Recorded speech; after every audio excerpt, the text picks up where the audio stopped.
ahead. Good evening. Welcome to tonight's Rockingham County School Board meeting for July 13th, 2026, one of our regular meetings. I'd like to welcome you here tonight, and we will begin our meeting with a moment of silence.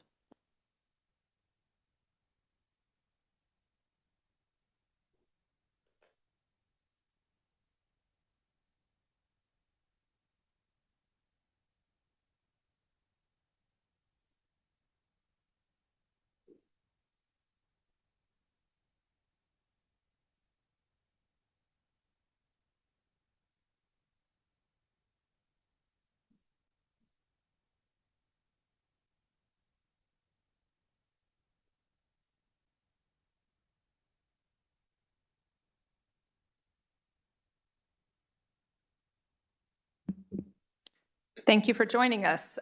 We'll now do the Pledge of Allegiance if you'd like to stand and join us.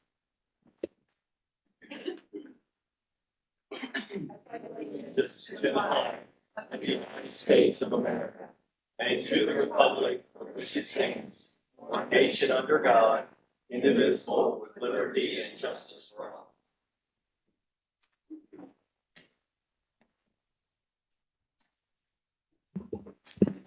I would like to invite Mrs. Tammy Stone to the front.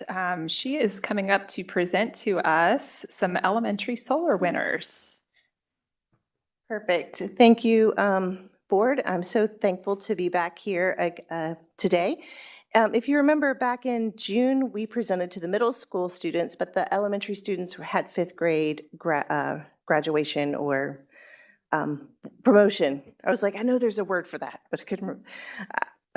And I also know it's not graduation, but I couldn't remember what it was. Sorry. So I'm very excited to recognize them this year and their coach. So I would like to call each team up and also their coach as well. I just got to get my papers here organized. So we have, somehow I got them out of order. That's normal for me. So we have elementary solar, third place in the state, goes to Full Sun Ahead, which is a team of Meredith Hoskins, Bree Hill, and Kinsley Kirkley. If you guys could come up, that would be awesome. Perfect. Thank you. And here is your.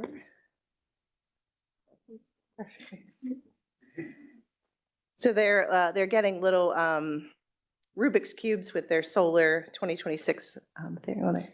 So congratulations. And second place team goes to the photovoltaic solar cells team of Jasper, Avery, Julian, and Tommy. Okay, perfect. So we will, congratulations to them. And I will give all of these to their coach here in a little bit, who will hopefully.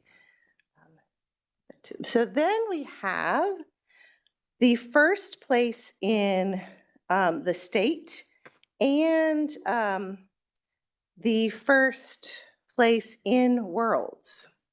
And that they are first place in states and first place in the world. So they competed against every one else in the world, and they won the elementary division for the Worlds. In the world. Yes, it's the world competition, not the world. Yeah. Yeah, so they are our world champions. So we're going to have them up. I believe all four of them are here. If you guys could. And styling, yes, with their shirts. So this is the DC Currents. And so you guys each have a certificate for your first place in states. So I'm going to hand you that. And then you also have your award for winning first place in states, which is this.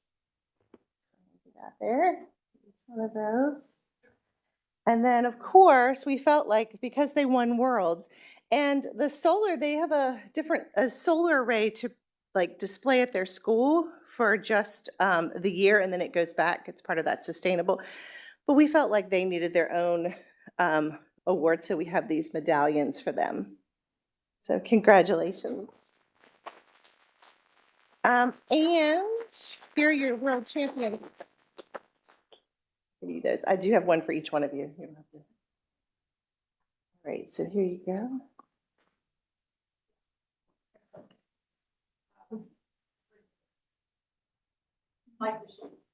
That would be awesome. We'd like to shake hands with all of the teams and all of the winners. So if they would all come forward and then we'll take a group, we'd love to take a group picture together with That would be everyone. awesome. So I do have uh, one more recognition yes, really quickly though. please. Yes. So the last recognition is their coach. So Mrs. Iwaniki, one of our challenge teachers, came with the idea that she wanted to do this with her students who were looking for just this extra opportunity. And so she took it upon herself to learn all of the parts of advising them and was actually selected as the Virginia State Kid Wind and Solar Coach of the Year. And so I'd like to recognize her as well.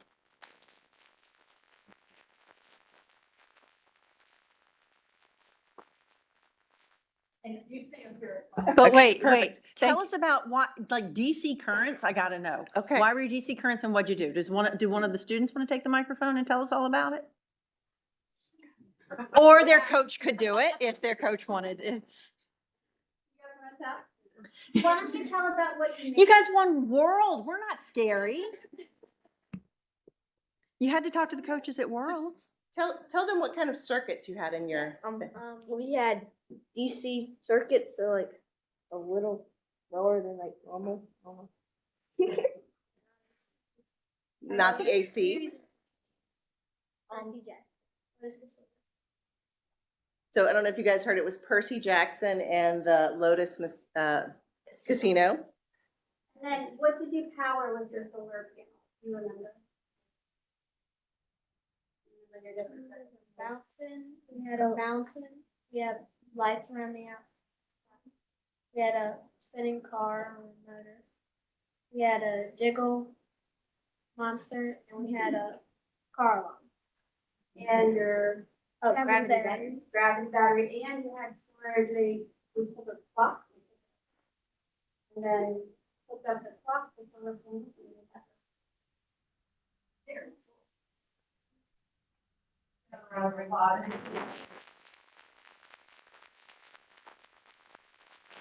Shake your hand and get a picture. Do y'all want me to hold on to anything while you're doing that? Okay, perfect. Yeah, you can just set it down there.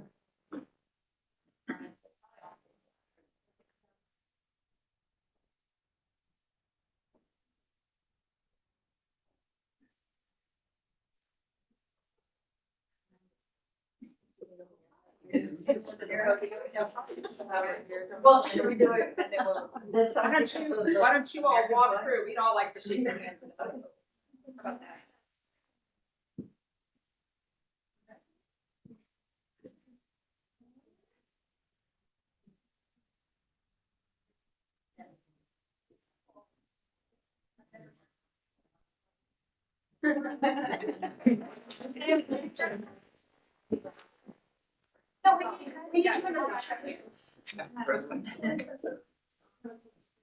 We'll speak to this later.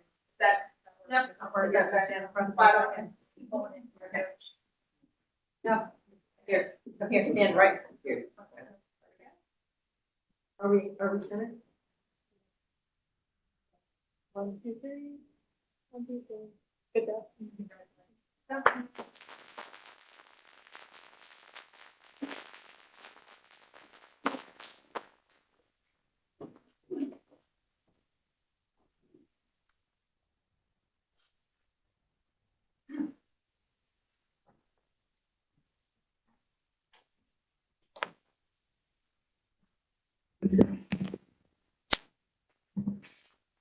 Thank you all for coming and to Mrs. Stone and to Ms. Iwaniki for all of your encouragement and support of these students. These are the types of initiatives that we love to see students have access to and just watch them go. We've got world champions here. That's pretty amazing. So congratulations again. The next item on our agenda are public comments, and we have quite a few of those. Tonight, just in case you're not familiar with our public comment procedure, you have 3 minutes, and when there's 30 seconds remaining, and that's fine if you need to head out. We do appreciate you being here, but we're in for a long meeting, so we're in for a long meeting. So if you need to make your getaway now is totally fine. We are not offended at all. No, board members still have to stay.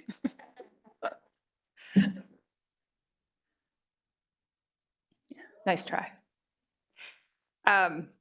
So with public comments, each speaker is given 3 minutes to speak, to address the board. All comments should be directed to the school board as a whole, not to specific members. And there's like an alarm that will buzz when you have 30 seconds remaining on your time.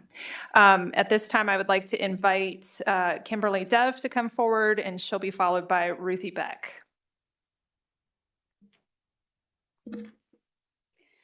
Good evening, members of the school board and superintendent. When I look back at my own time in school, I think about my world geography class. I grew up in an era before SOL testing, when there wasn't much accountability. While my teacher had been wonderful in his prime, I had him the year before I retired. Honestly, the most memorable thing that year was learning how to shoot foul shots. Standards and accountability are necessary, but multiple choice tests can only take us so far. In their book, Confronting the Presidents, Bill O'Reilly and Martin Dugard wrote, "All of us should seek the truth. It is our mandate as a free people to do that." To seek the truth, our students must learn how to think, not what to think. It is one thing to teach students how to be a civic participant. It is a much higher goal to teach them to be informed, independent thinkers. Local alternative assessments help us do exactly that. To show you what this looks like in practice, students are asked a compelling question. Do students have free speech in school? Instead of memorizing a definition, they dive into 4 historic Supreme Court cases. They look at primary sources, weigh the evidence, then come to their own conclusions. Listen to how differently 3 students began their argument.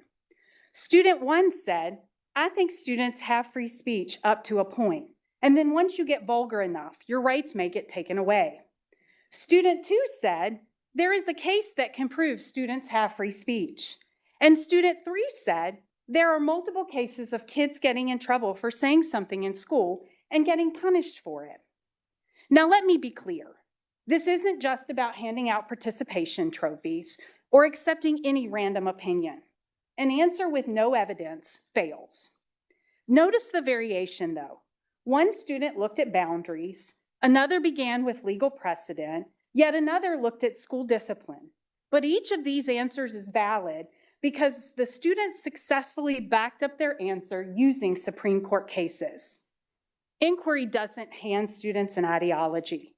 It hands them facts and challenges them to make a claim, back it up with evidence, and defend it with logic.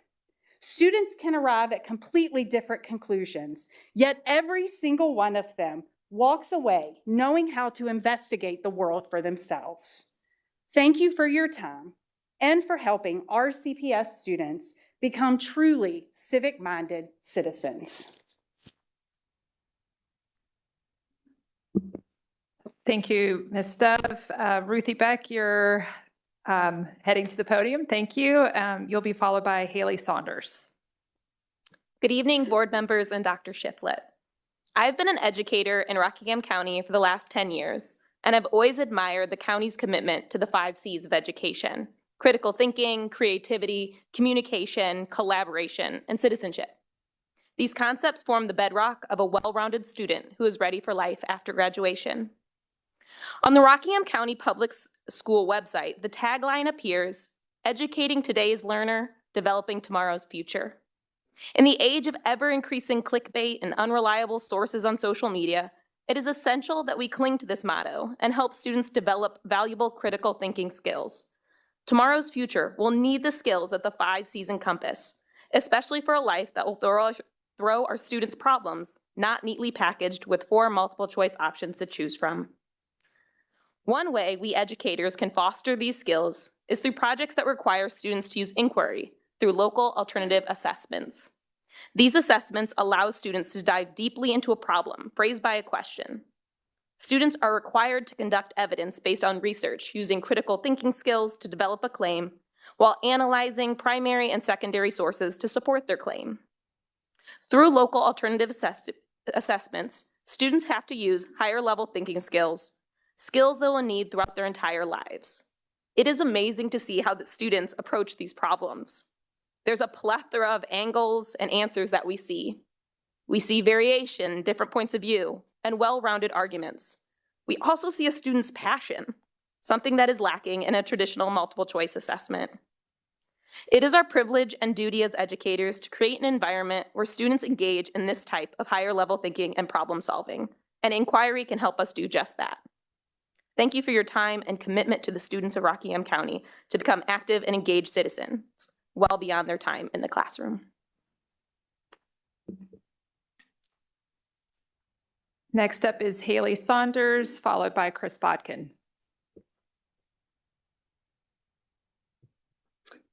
Good evening, members of the school board and superintendent. I am proud to be a social studies teacher and coach in Rockingham County. When inquiry-based learning was first introduced in 2021, I was initially skeptical. Like many of my colleagues, I was worried that it was just the latest educational trend, something we were expected to adopt without actually considering how it would work in our classrooms. Since then, however, I have been at the forefront of driving this methodology forward. I have worked with the VDOE, county-led committees, other educators, and leaders in the social studies field to design rigorous classroom materials and assessments that align with our curriculum standards.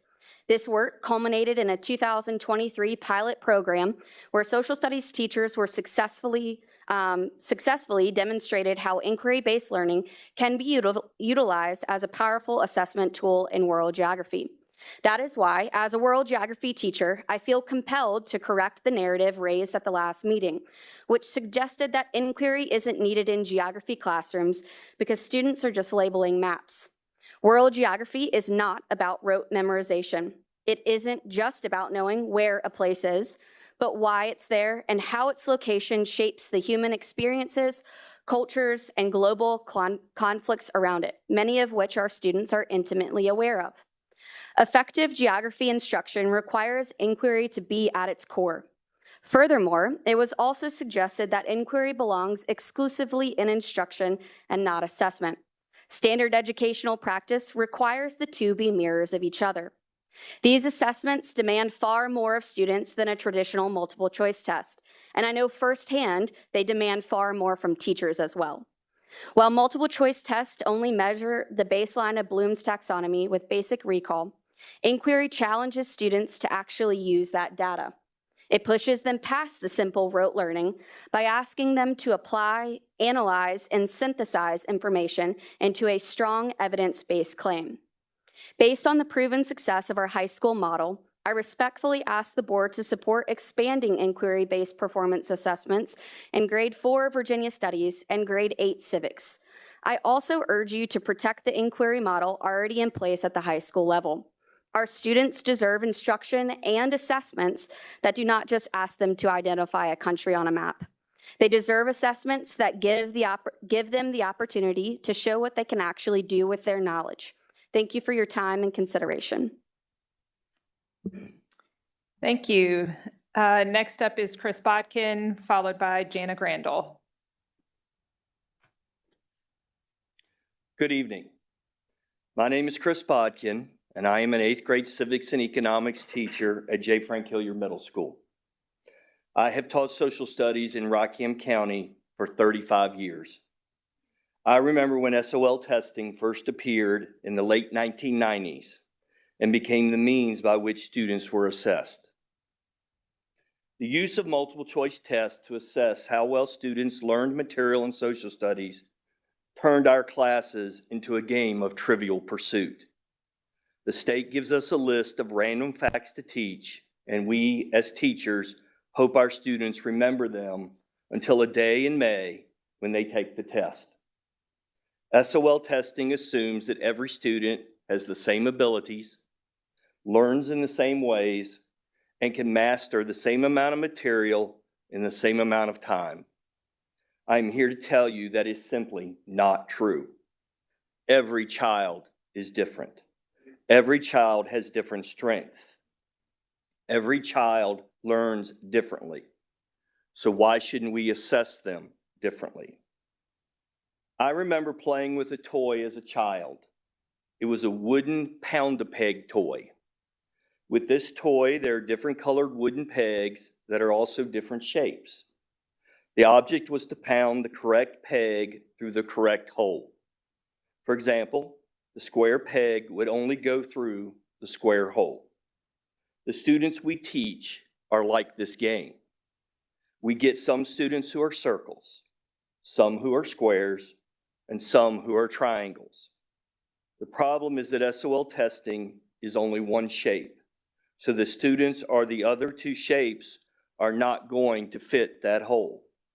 As a result, we have to teach in a manner that funnels all of our students to that one hole, instead of taking advantage of the strengths and talents possessed by all of our students. I am not here to promote assessments so that everyone will pass. I am here to encourage you to allow students in Rockingham County in grades 4 and 8 to demonstrate their abilities in social studies through the use of alternative assessments.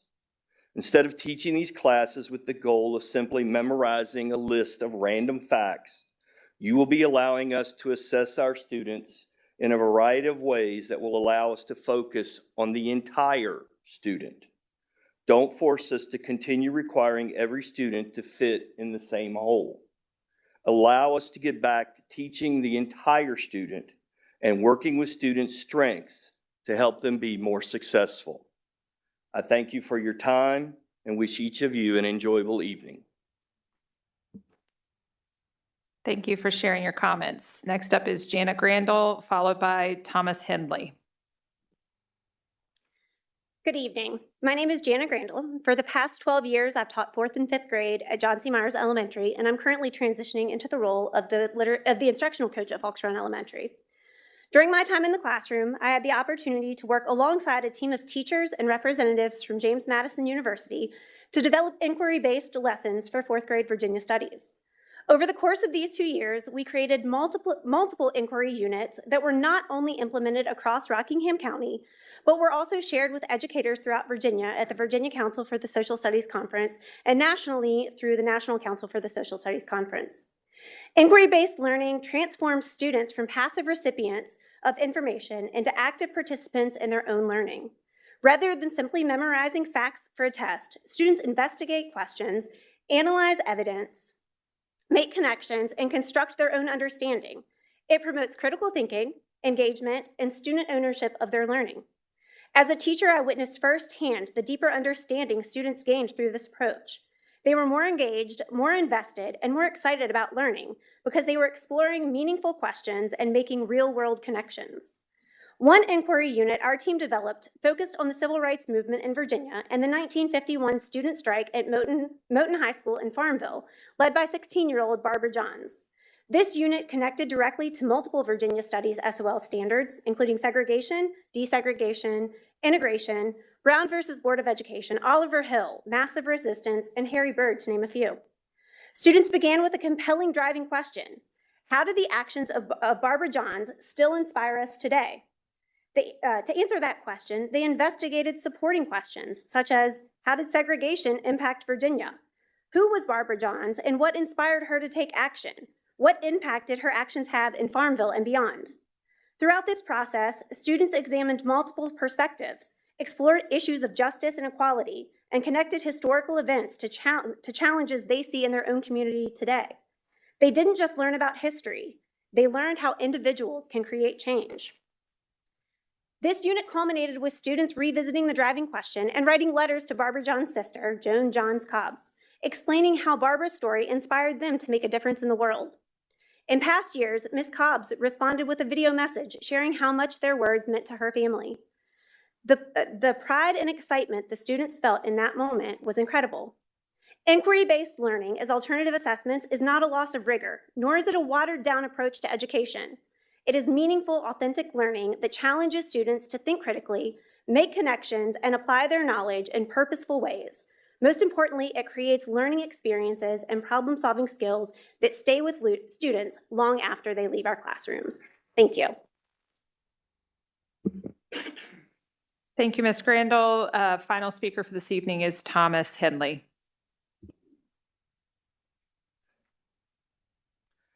Good evening. Thank you, Board and Superintendent, for hearing me today.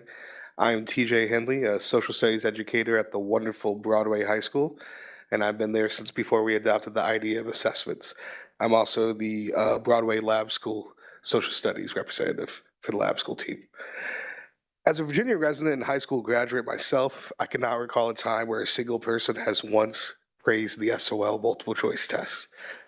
It kind of worried me that we tabled an option to get rid of a multiple choice SOL test for two very important grades of foundational learning for our students.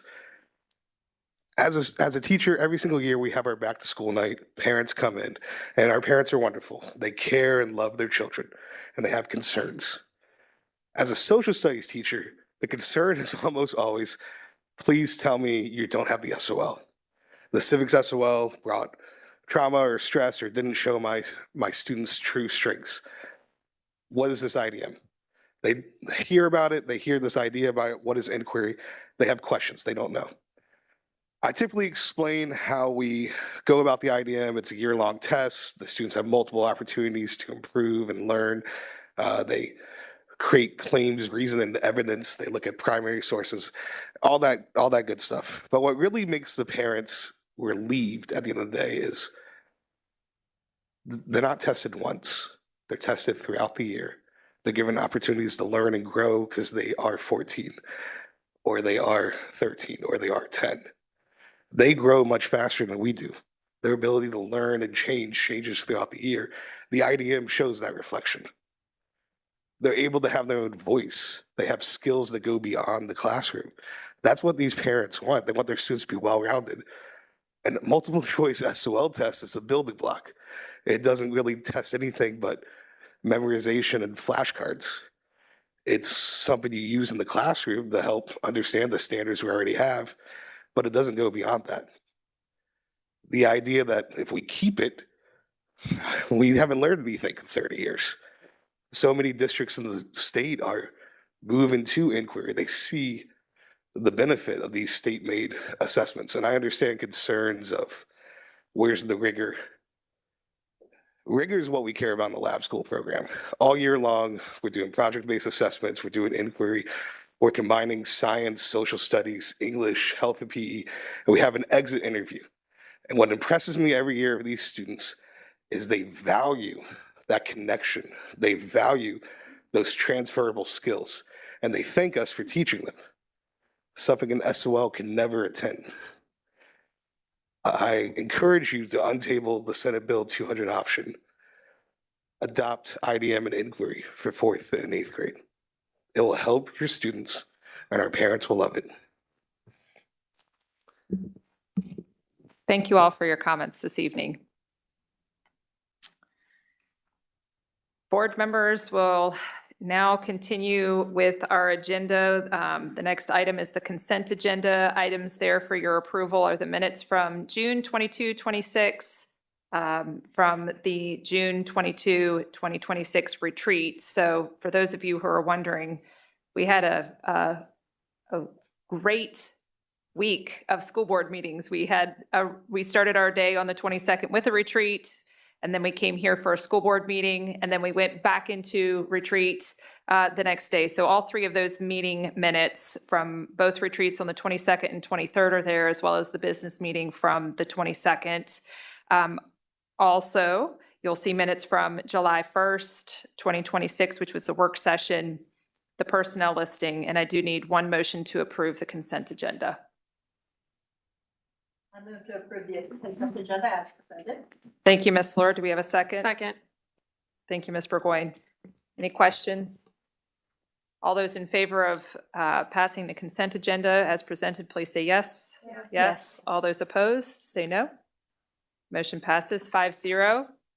That now brings us into other action items. Quite a few of these. Mr. Moyers, it looks like we've got you lined up for 3 different things, beginning with a budget amendment. Good evening, Chair Hurst, members of the board, Dr. Shiflett. So the first item this evening I want to bring to you is a budget amendment for the FY27 budget. The budget began on July 1st and it is now July 13th, and I would like to amend.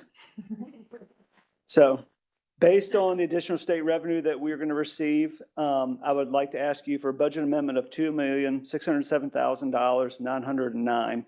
And that money will be applied towards the 4% raise that the state has put in their budget for next year. Dr. Shiflett? Chair Hurst and board members, I recommend approval of the fiscal year 2026-2027 operating budget amendment as presented by Justin Moyers, Chief Finance and Operations Officer. Thank you, Dr. Shiflett. Board members? I move to follow the superintendent's recommendation to approve the fiscal year 26-27 operating budget amendment as presented by Justin Moyers, Chief Financial and Operations Officer. Thank you, Ms. Lurie. A second.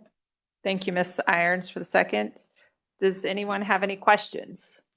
Again, one question I had when this came across was, where is the money coming from to make this request happen? And Justin had a great answer. I think it's worthy to sharing with everybody else.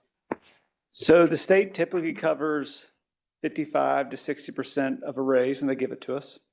Along with giving us extra money for the raise, they also gave us money in some other pockets, which we're already spending what we need to spend in those areas. So we're able to take that money too and put it into the raise as well. So this should get us pretty close to the cost of the additional 2%, because we had originally budgeted 2% for most categories. Now we're doing 4%. This should get us pretty close. We'll have a better idea once contracts get issued. The biggest variable is benefits. Depending on whether or not people take health insurance and those things like that when we're estimating a true cost of all of our compensation. Yes. And obviously based on enrollment, right? So the state, their enrollment estimates were much higher than what ours are. If you look at our enrollment this year from March to last year, we actually lost about 10 students. So we are being much more conservative on our enrollment estimates because we're not seeing it yet. Other questions? I just want to chime in that I'm very pleased to support this. When we passed the budget back in March, it was so long ago. When we passed our budget back in March, I was not happy with the 2%. I don't think anybody here was happy with the 2%. And so we are pleased to be able to do 4% now. Sometimes, we have to make hard decisions. And I think one of the hardest things for me as a board member is sometimes I don't fully agree with everything in there, but if everything is good except for this one thing, and so sometimes that's hard, but I will say I'm pleased to vote yes on this tonight. Anything else? I just want to be absolutely clear. So this is a 4% across the board? Or is this just teachers? This is 4% across the board. Some job classes received more. And we discussed that during the budget process because we recognized that their salary scales were low. So this is a minimum of 4%. So the ones that were low, are they getting an additional 2% as well? No, or, not necessarily. We gave them more than what they got in the budget that you all passed, but we didn't necessarily give them another 2%. It varied. Yeah. Okay. Thank you. 4% is the minimum. Okay. So if I'm an RCPS employee, I should stay tuned and watch for the contract, and you'll issue new contracts with the revised pay. HR will issue addendums to the contract. Yes. Okay. Thank you. But this is effective as of when they get paid July 31st. Okay. All those in favor of approving the 2026-2027 operating budget amendment as presented by Justin Moyers, please say yes. Yes. All those opposed say no. Motion passes 5-0. That brings us to the 2026-27 salary scales. So along with the increase in salary raises, we had to redo our salary handbook. So this is the new and revised copy as of July 6th, based on the rates of minimum of 4%. So we have those tonight for you to pass as well. Dr. Shiflett? Chair Hurst and board members, I recommend approval of the updated salary scales for the fiscal year 2027 as presented by Justin Moyers, Chief Finance and Operations Officer. Thank you, Dr. Shiflett. Board members, do we have a motion? So moved. Thank you, Ms. Burgoyne. Second. Thank you, Ms. Lord. Any discussion? Just to Karen? say thank you for getting this to us in advance, even though I didn't really take time to look at it very closely because things are nuts in my world right now. But thank you for getting it to us. Zena early. Gillis in my office did a lot of work over the last couple weeks to get this ready. So And thank you to them as well. yeah.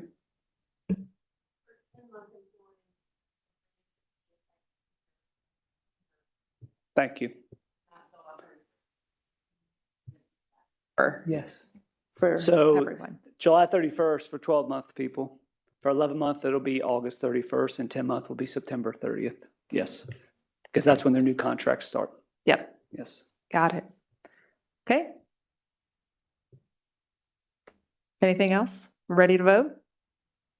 Okay, all those in favor, please say yes. Yes. All those opposed, say no. Motion passes 5-0. Final item for Mr. Moyers is our bid recommendation for the Turner Ashby High School chiller replacement. So one of the larger items in this current year's budget was to replace the chiller at Turner Ashby High School. We issued the bid for the chiller at Turner Ashby High School, was properly specified and advertised.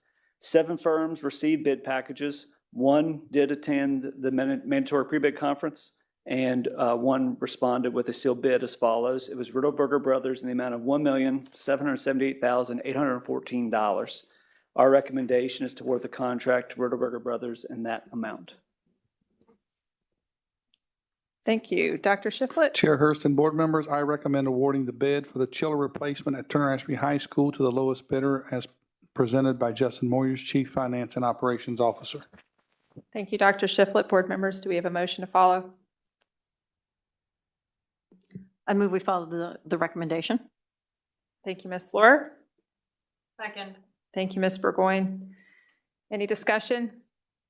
If I understand this correctly, we had 7 firms that we sent the bid package to. 1 attended a mandatory pre-bid conference, which presumably is the one that presented the sealed bid. Correct. If you do not attend the mandatory pre-bid, you cannot submit a sealed bid.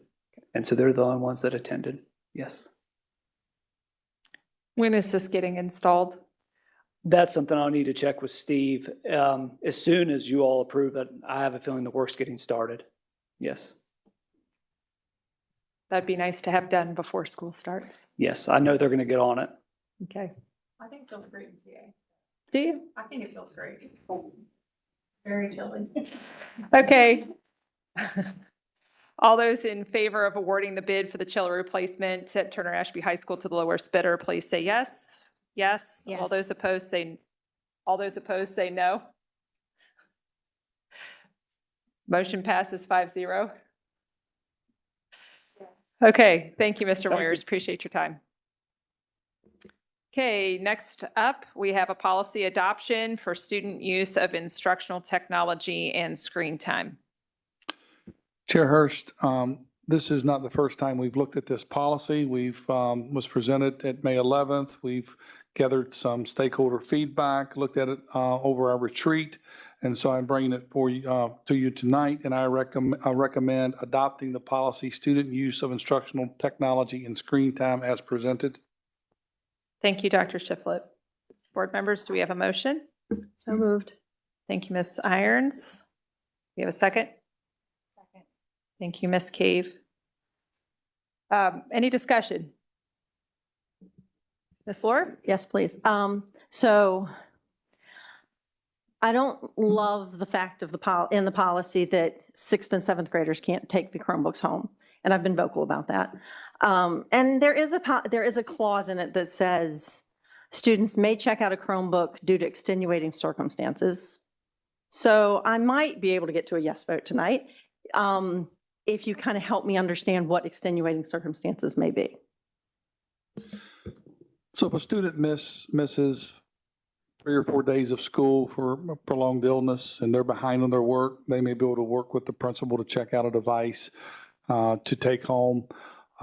Student goose off in class and doesn't get his work finished, they're not checking out the Chromebook to take home. So if there's legitimate reasons for why the student would need the Chromebook, the principals have worked with students in those circumstances. Maybe the family's going on vacation, prearranged, and they're going to ask to take the Chromebook with them to do some work. So there's opportunities that they can check out the Chromebooks, but it's not just at the end of the day, I got behind on my homework, whatever. Middle schools do have advisory time, so there's opportunities in the day for them to make up some work and get caught up. So well, we leave that at the discretion of the principals, but there are opportunities for that to happen.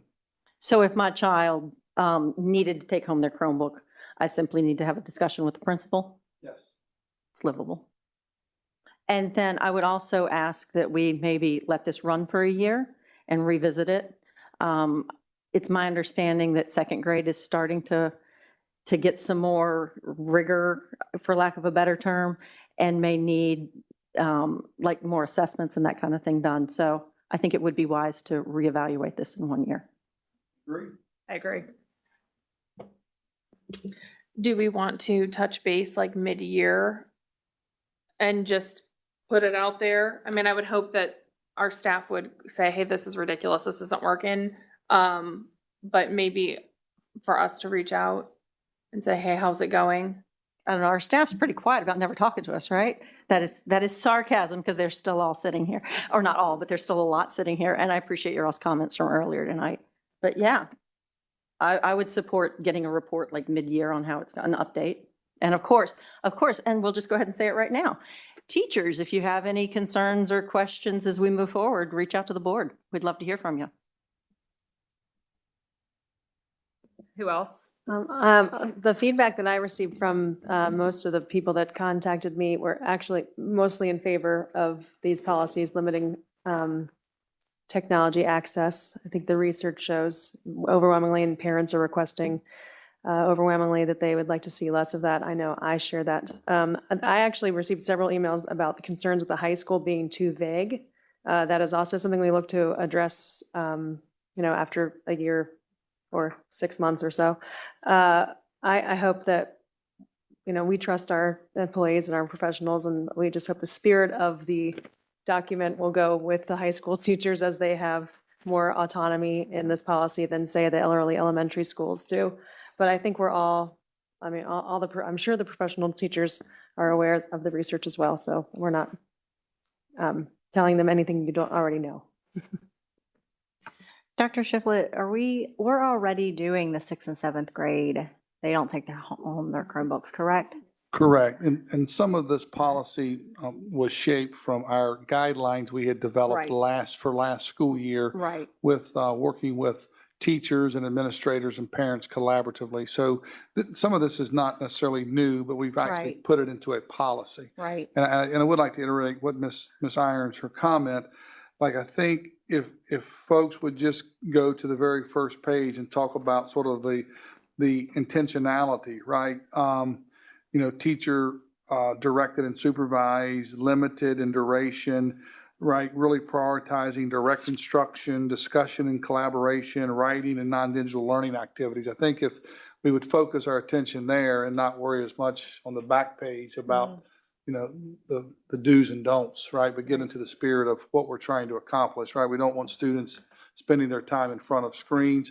It's been our practice. It's interesting. The other day we had a training. Mr. Bryant hosted a training. We had a speaker come in, Dr. Bateman, I think, and he was talking to us, and all of our administrators were in the room, and he said, I noticed I speak a lot and do a lot of engagements, but in this room, I don't see any laptops open, any Chromebooks open. Because our expectations are when there's direct instruction, whether it's from me as a superintendent, if it's, someone talking to our principals, or if it's a, principal at a faculty meeting, if it's our teacher in front of students, Chromebooks are closed because you cannot attend to two things at once. It's impossible, right? So we got rid of the cell phones, which has been very helpful. Now restricting and being mindful of how the laptops, there's a wonderful tool right? I never want to get people mistaken that we don't value the tool and what we can do here. But if I'm trying to explain the 3 branches of government and you got your Chromebook up and you're checking on, the latest scores, you dismissed the 3 branches of government, right? Now you're not going to be an informed citizen. You'll do poorly on your performance assessment, right? Because you won't know. So, I think the spirit of this is really to be intentional about how we're using it. And I think if the teachers are using good professional judgment, I think it'll be in a good place. I'm happy to revisit mid-semester and see where we are and go from there. Yep. But yeah, 6th and 7th grade did not take them home this year. Past year. I would add, as a parent of a 7th grader this past year, I was really grateful for that. So. But I got lots of complaints about it. And as with anything, I'll just add, at one of our parent advisories in the fall, had a mother of an 8th grade daughter who kind of fussed at me for allowing her 8th grade daughter to bring him home, right? Because she had a 6th grader who couldn't. And she's like, why didn't you make the 8th grader leave hers at school? And I'm like, well, we had that conversation and we discussed it, and 6, 7. But anyway, with our 8th graders, many of them taking high school credit classes, we felt like we would just treat them, as the high schooler. So it's, I think it's always open for discussion. And again, this is a policy. It's not chiseled in stone, so we can come back, revisit, make some tweaks or changes as needed. I just want to share some things I've already shared with the board, with the public, but I was apprehensive about this just with the timing being that it's the middle of July and a lot of you guys are vacationing and, kind of checking out for just the few weeks that you're able to, check out during the summer. And I had shared with the board that I was concerned, if these were already built into people's plans, especially for me having elementary school kids, thinking about our elementary school teachers who already have these plugged into some places. And I mean, as a parent, again, I am concerned. I don't love sometimes, that my kids, I hate in the backseat and they say, can you turn the Wi-Fi on? It drives me nuts. But yeah, I want my kids off the screens, but I also want to think about our teachers who have this and they're going to, if we pass this today, I worry that they're going to frantically have to look at all of their plans and things like that. But I think Dr. Shiflett shared, there's other, especially on the elementary side, I'm thinking pre-K through grade 2, other places for them to do different things in that 15, 20 minutes that was already pre-planned for doing something educational program on your iPad or whatever. But I just worry that we're going to pass this and teachers are going to go, oh my gosh, well, that's what I did in that, in that block with this group of kids as we're rotating through. So the other thing I do, as far as I definitely want to get feedback after halfway through the year. But one thing, because I think we have gone away from this and we've used these iPads and tablets for so long, and I find myself as I'm purging things in my own home, I'm like, we're not going to use this anymore. And then I wish that I had it back. Flashcards, for instance, I thought my mom saved mine. She gifted them to me. Why did you gift these to me? Now I wish I had those flashcards. Now I have to go buy them, right? Because I just thought, oh, my kid can just do it on the computer. She'll play a game. And I'm realizing, right, with all the studies and things, it is better to do the flashcards and she'll remember it easier. So I've had to repurchase the old flashcards. But I worry that some of our teachers have also purged some of those things, manipulatives, things like that. So some feedback, maybe not Mrs. Hurst here, no? Teachers don't throw anything away. Ever. So I do I've been taught in worry. 4 years and I still have files in my basement. Some people, listen, as a new fan of purging, I think that some of our staff may have. So I encourage people, I just want to put it out there. If you're going, hey, we were going to count money today and we've always, the past 5 years, we've been doing it on the tablets and now I don't have the plastic money or whatever it is. I hope. Money? That would be awesome. Yes. Oh my gosh. Yeah. Pennies only. No.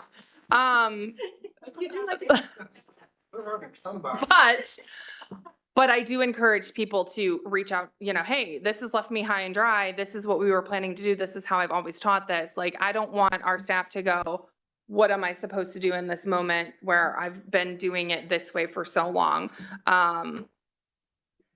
To Ashley's point, one of the things we discussed was a policy is only as good as its implementation. And so one of the things we'd like to make sure is the teachers, especially maybe new ones that don't have all the old materials, have what they need to be successful in this. And that is another focus for our IT/RT positions. They're going to be helping support all teachers who need extra care and as we move in this policy into action. So please definitely reach out for Thank training. you. And Because I feel like I'm rambling. I want to share that there are some teachers that purge things, and I recognize that there are some, but I taught my first year in fourth grade, and I took over a classroom from a retiree who had been in fourth grade for 30 years, and I had all her stuff from the 80s, and Probably my flashcards. maybe.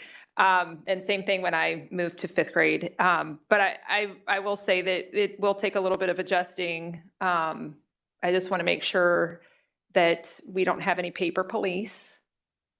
And what I mean by that, you know what I mean by that. I'm just saying, if teachers need paper for photocopiers, we are going to make sure that there is paper for photocopying. I would much rather see kids read an article on paper than read it on a screen. The research says that's the best way to go anyway. So fire up those printers and those photocopiers and make sure that no one is sending emails that say we've used up our paper limit and it's only February. Because I've seen those before. I don't think we're doing that anymore, but I want teachers to have the resources they need to make this successful. So even better, have them make their own flashcards. well, there you go. All right. We're ready for a vote on this. All those in favor of adopting the student use of instructional technology and screen time as presented, please say yes. Yes. Yes. All those opposed say no. Motion passes 5-0. This brings us to a policy revision for grading, promotion, and reporting of student progress. Dr. Shiflett. Chair Hurst and board members, I recommend approving the revisions to policy IZE, grading, promotion, and reporting of student progress as presented. Thank you, Dr. Shiflett. Board members. I move to follow the superintendent's recommendation to approve the revisions to policy IZE, grading, promotion, and reporting of student progress as presented. Thank you, Ms. Slor. Do we have a second? Second. Thank you, Ms. Burgoyne. Okay, any questions or comments about this one?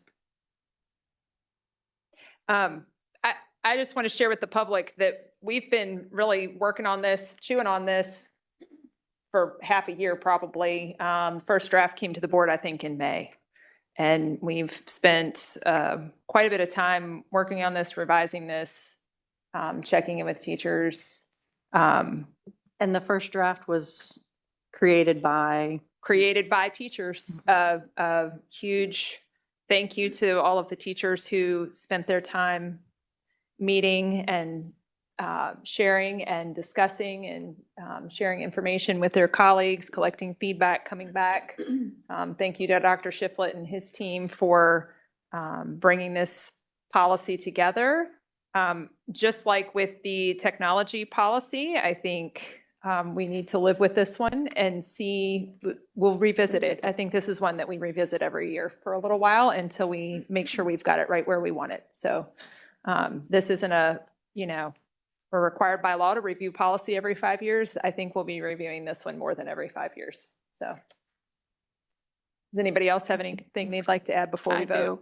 I again want to say thank you to the staff that worked on this because I know that this was a large undertaking for them and a lot of work. And I know some of the teachers who participated, and I know that they put a lot of their heart and soul into this. And I also just want to say on a broader spectrum, we continuously talk as a board that we want things to be really uniform across RCPS. And so if I live in one area and I go to Broadway High School and this is how things are done here, and then we move and I end up down the street, but I'm in the TA district, that things should be similar and almost identical.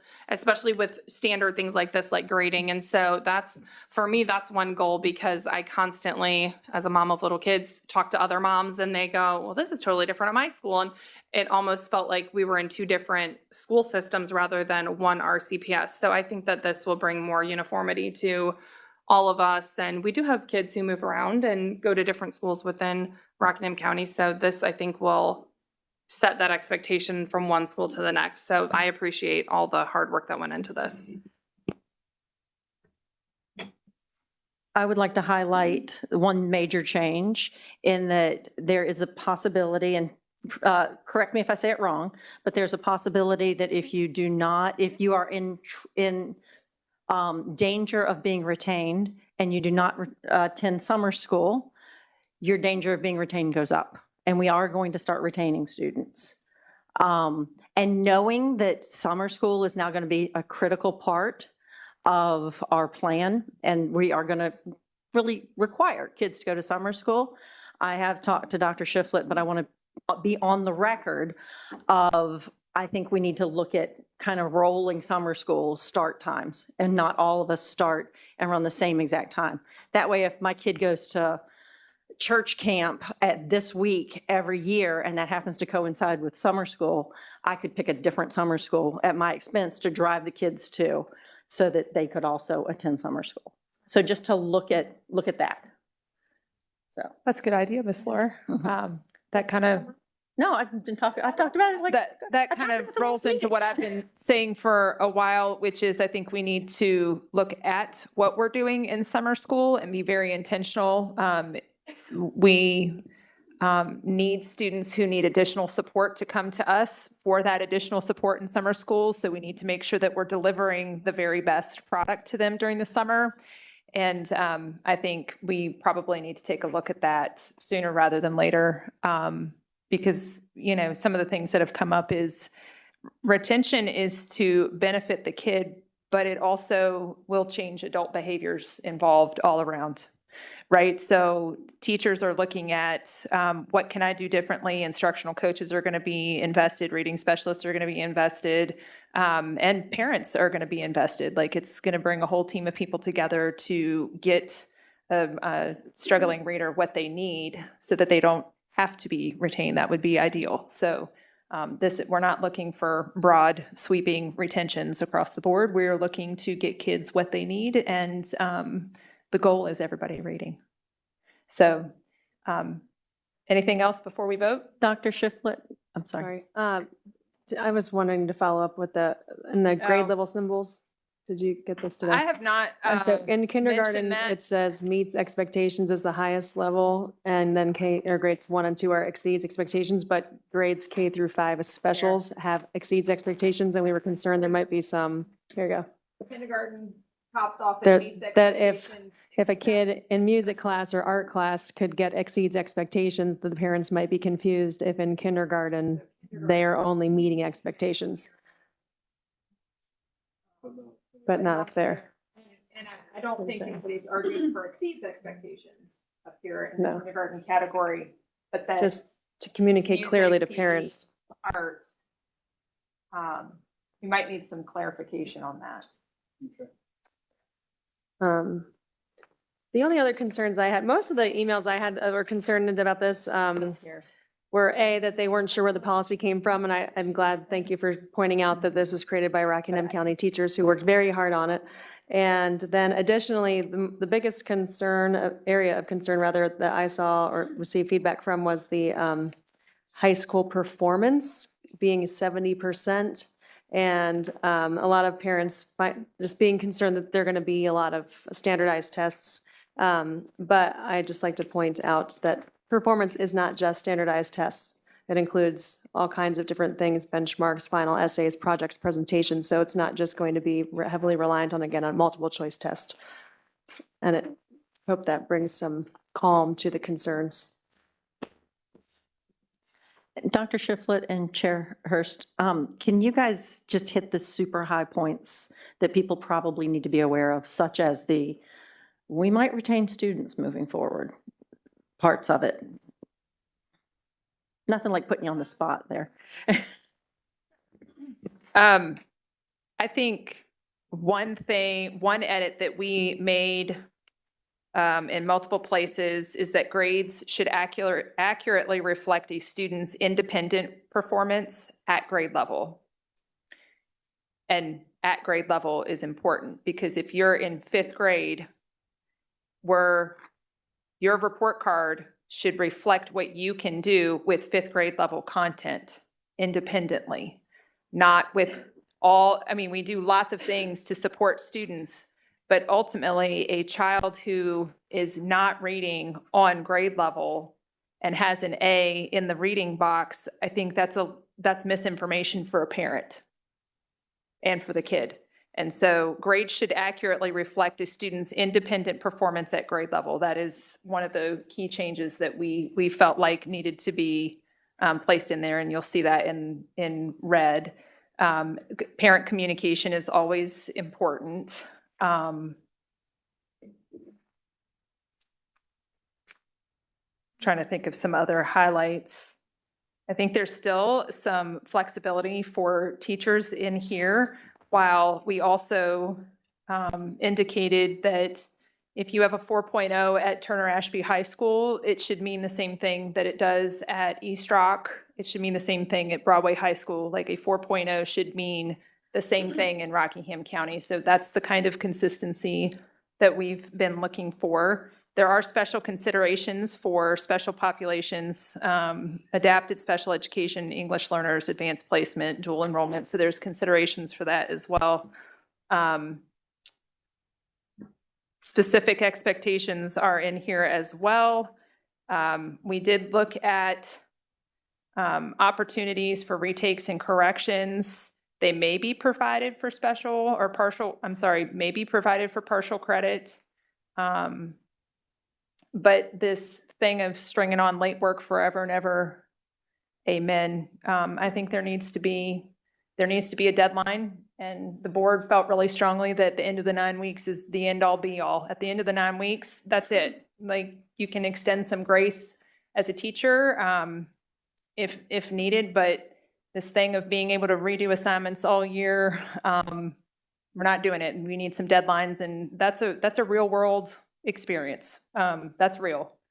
As a teacher, you must meet that report card deadline, right? Like, that's just a work expectation. And so I think that's fair to say to students, we have the same expectation for you. Dr. Shiflett, zeros are zeros. If you don't do the work, you don't get a 50. So zeros are back in play. Yeah, and we try to build some consistency that states that assignments not submitted are to be marked as NTI, which means not turned in, and they'll be calculated as a 0. And then if the student doesn't turn it in after the window for late work, then it will just be calculated as a 0. We'll just kind of highlight for folks to understand. So in grades K through 8, there are 3 categories of grades. So students have practice, they have progress, and they have performance and product. And in elementary, K5, they're weighted differently than middle school. So the weighting goes 20, 30, 50 at elementary, and then middle school goes 10, 30, 60. And then in high school, Ms. Irons kind of referenced this earlier, there are 2 categories, not 3, for assignments. One is practice progress, that they were kind of combined, and then performance product, and that's 30%, 70%. Our teachers felt like that piece of performance and product, right, whether it's, maybe it's a term paper you're writing or an essay or a performance on a band piece or what have you, that should count more than just your everyday classroom assignments or homework or practice. So I think those were a couple of the big changes, but I said this at the very beginning, probably not maybe the very first meeting we had with our group, but I said my goal with this policy was to make everyone unhappy. So that way I knew I could accomplish my goal, because I'm certain if we surveyed the teachers here, they would say, I like this part of the policy, but I don't like that piece, right? Or I like this piece over here, but I don't care much for that. So grading is kind of a very personal thing. We understand that. But we are trying to build consistency, as the board members have shared, so that, an A sort of represents that quality of work would be the same regardless of what school you're attending or who your teacher is, right? It's not even about across schools. It can be within the same school building, right? So trying to build some consistency. And I think this policy captures that. But again, we'll revisit it and take a look and make some changes if they're deemed necessary. One more thing, as I said earlier, policy is only as good as its implementation. So I think it is worthy of looking at, we have a range from 9 possible assignments to 45. If you're a teacher that does 9, that means that those 9 assignments on those kids are much more meaningful and dense as far as how they affect your grade than the teacher that does 45. I hope that we'll have some training again with helping teachers understand that. And then also, presumably at the high school level, thinking about progress and practice, it's 30%. But if the students are practicing and progressing, theoretically, their performance and product should be fine. And I would liken this to all of the high school students who are going to get their driver's license. They don't show up to the driver's test and say, but I've been practicing and progressing, give me my license. They got to figure out how to performance and product, so we don't want I don't those. want you on the road Yeah. yet. So, eventually that's part of life. They're going to have to pass the tests. And I understand, I don't love tests either, so I understand it. But I think the policy is in line with the reality of the high school experience leading up to the real world. The NTI, the not turned in, that should be entered, was it within 2 weeks? Is that right? And so that should flag to the parents that your kid has something they have not turned in and they can turn in by the end of that 9 weeks, or by the end of the grading period. And so I think that will be helpful, because if you look at your kid's grades and go, oh, they didn't do well on that assignment, you may just go, hey, do you need extra help with this? Or can we study at home a little bit, rather than, oh, you just didn't do it or didn't turn it in, or it's in your backpack. So I appreciate that, having the NTI versus the 60 or whatever the lowest score is. So Do the work. I just want to clarify, because I saw some eyebrows go up and I heard it weird too. We will still be having A, B, C, D, F Yes. grades for third through senior. Second through senior. Yeah. Yeah, we replaced, I think it was O for outstanding, S for satisfactory. I think that is what took the place of meets expectation. Those took the place of the outstanding and satisfactory. That was the change. Yeah, but expect to see, if your child is above a 3rd grade or so, expect to see an A, B, or C, hopefully. Okay. I think we're ready to vote on this. All those in favor of approving the revisions to policy IZE, grading, promotion, and reporting of student progress as presented, please say yes. Yes? Yes. All those opposed say no. Motion passes 5-0. Thank you, board. One more action item, grade 5 social studies curriculum. Just to fill the public in on where we're heading, we've had a lot of discussion over those previously mentioned board retreats. Don't be fooled by the term retreat. We were not at the beach. We were not at any kind of retreat like that. We were working really hard.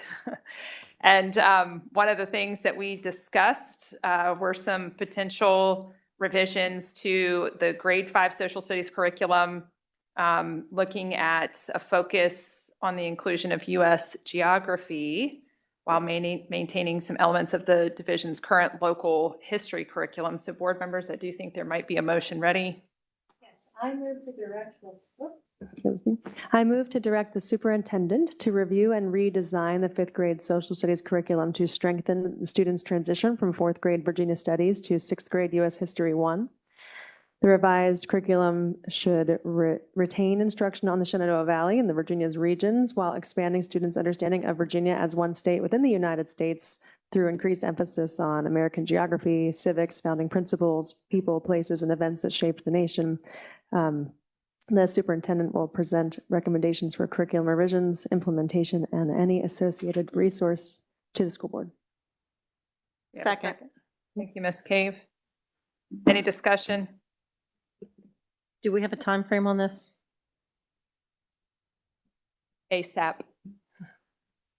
Okay, then I am concerned about that? our. You I don't like don't that? like Not a that. fan? Okay. Because I think that our survey, what was it? Our climate survey indicated that we've got a lot of fatigue in our schools.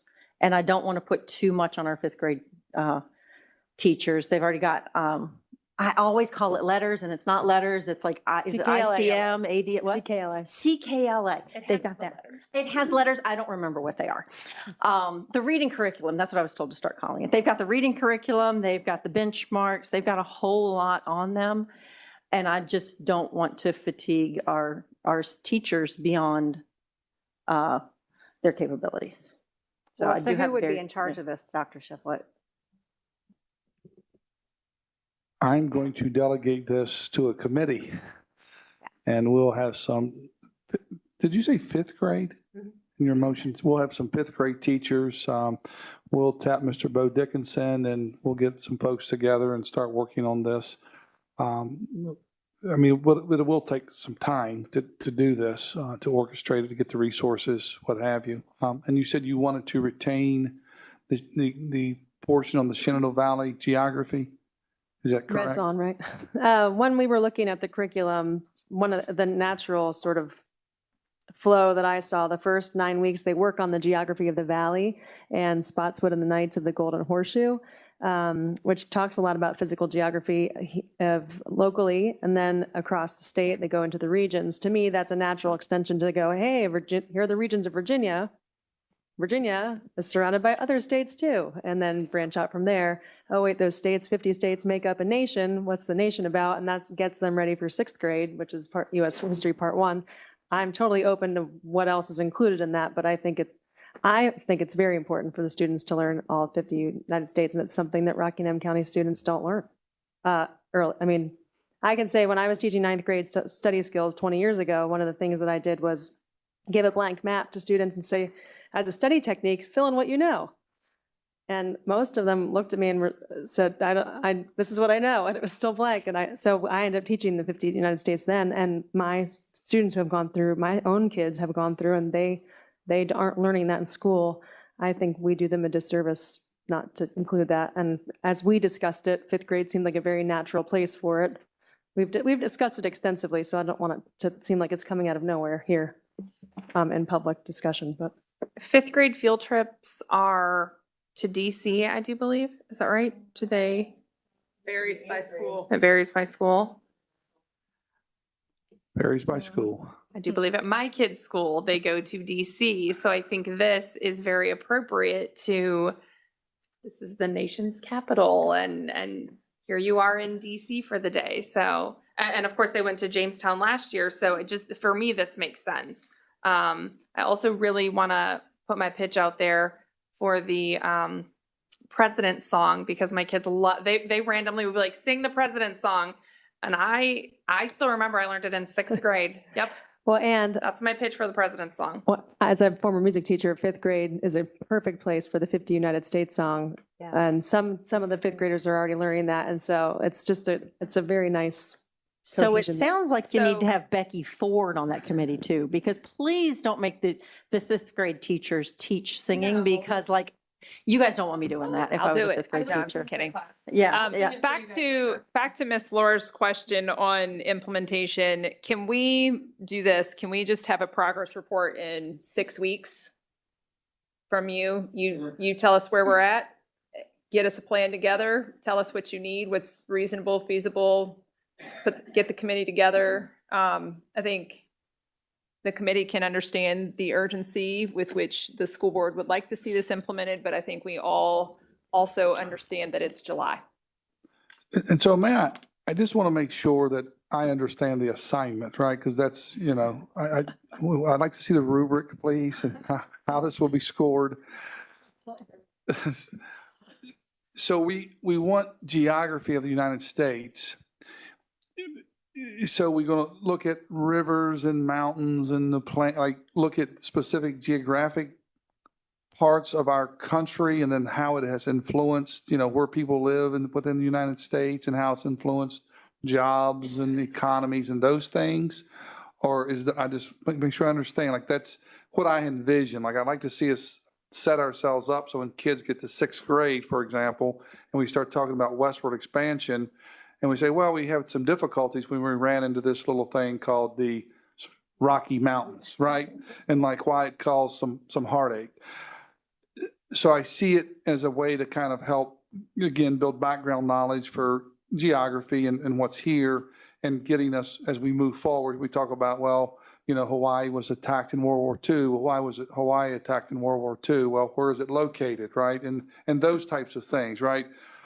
Is that the approach I'm taking, or are we just building something that says, this week, boys and girls, we're going to study West Virginia, and then next week we're going to move on to Ohio, right? I just want to understand my assignment. I don't want to speak for the board, but given we had so many wonderful social studies teachers here tonight, I think geography is about much more than memorizing a location. And so I think I would say I trust the social studies experts to look at that gap and say, I understand the direction and what that looks like. But I don't want, again. But So we'll also- work pretty quickly to get a team together, maybe invite some administrators as well to be on that. Mr. Baker sitting here in the audience. And so anyway, so, yeah. He'll never come to. Right, exactly. He'll never come back. Right, he's done. If you're here, you're automatically on it. Right, yeah, right. So, so just trying to get some folks identified and maybe at least get them together before the school year starts to start thinking about what does this look like, sort of thematically and how we move through it. We're world geography. We have a unit on United States geography in 9th grade, correct? I mean, so maybe even we could borrow some ideas from that to help kind of guide our thoughts. And I mean, obviously we'd have to bring it down a level or 2 or 4, but we could get there. So. And then I have a question about the assignment as well. Are we trying to teach it in the same amount of time that we're currently teaching? Or are we trying to expand the amount of instructional hours on social studies? Because 5th grade's already packed, right? Yeah. I don't And see they us got adding more SOLs. time. I don't think to it. we're adding. No. So we are not interested, the assignment includes, so do all that in the same amount of time that you're already using. Go. Got it? And do it by next month. I'm just going to hand a little blank map and say, over the next year, you're going to color this map. And sing the president. And sing is it the president's song?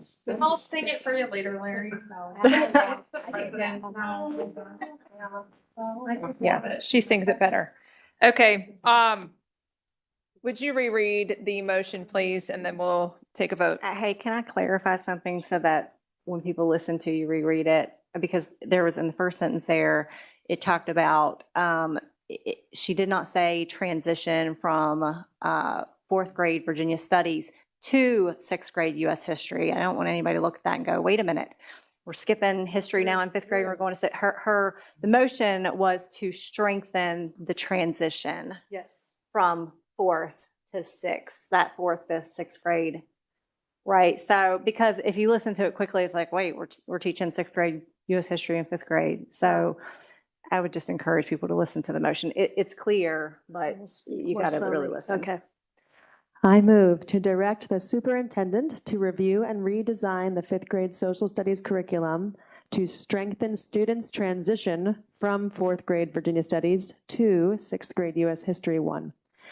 The revised curriculum shall retain instruction on the Shenandoah Valley and Virginia's regions while expanding students' understanding of Virginia as one state within the United States through increased emphasis on American geography, civics, founding principles, and the people, places, and events that shaped our nation.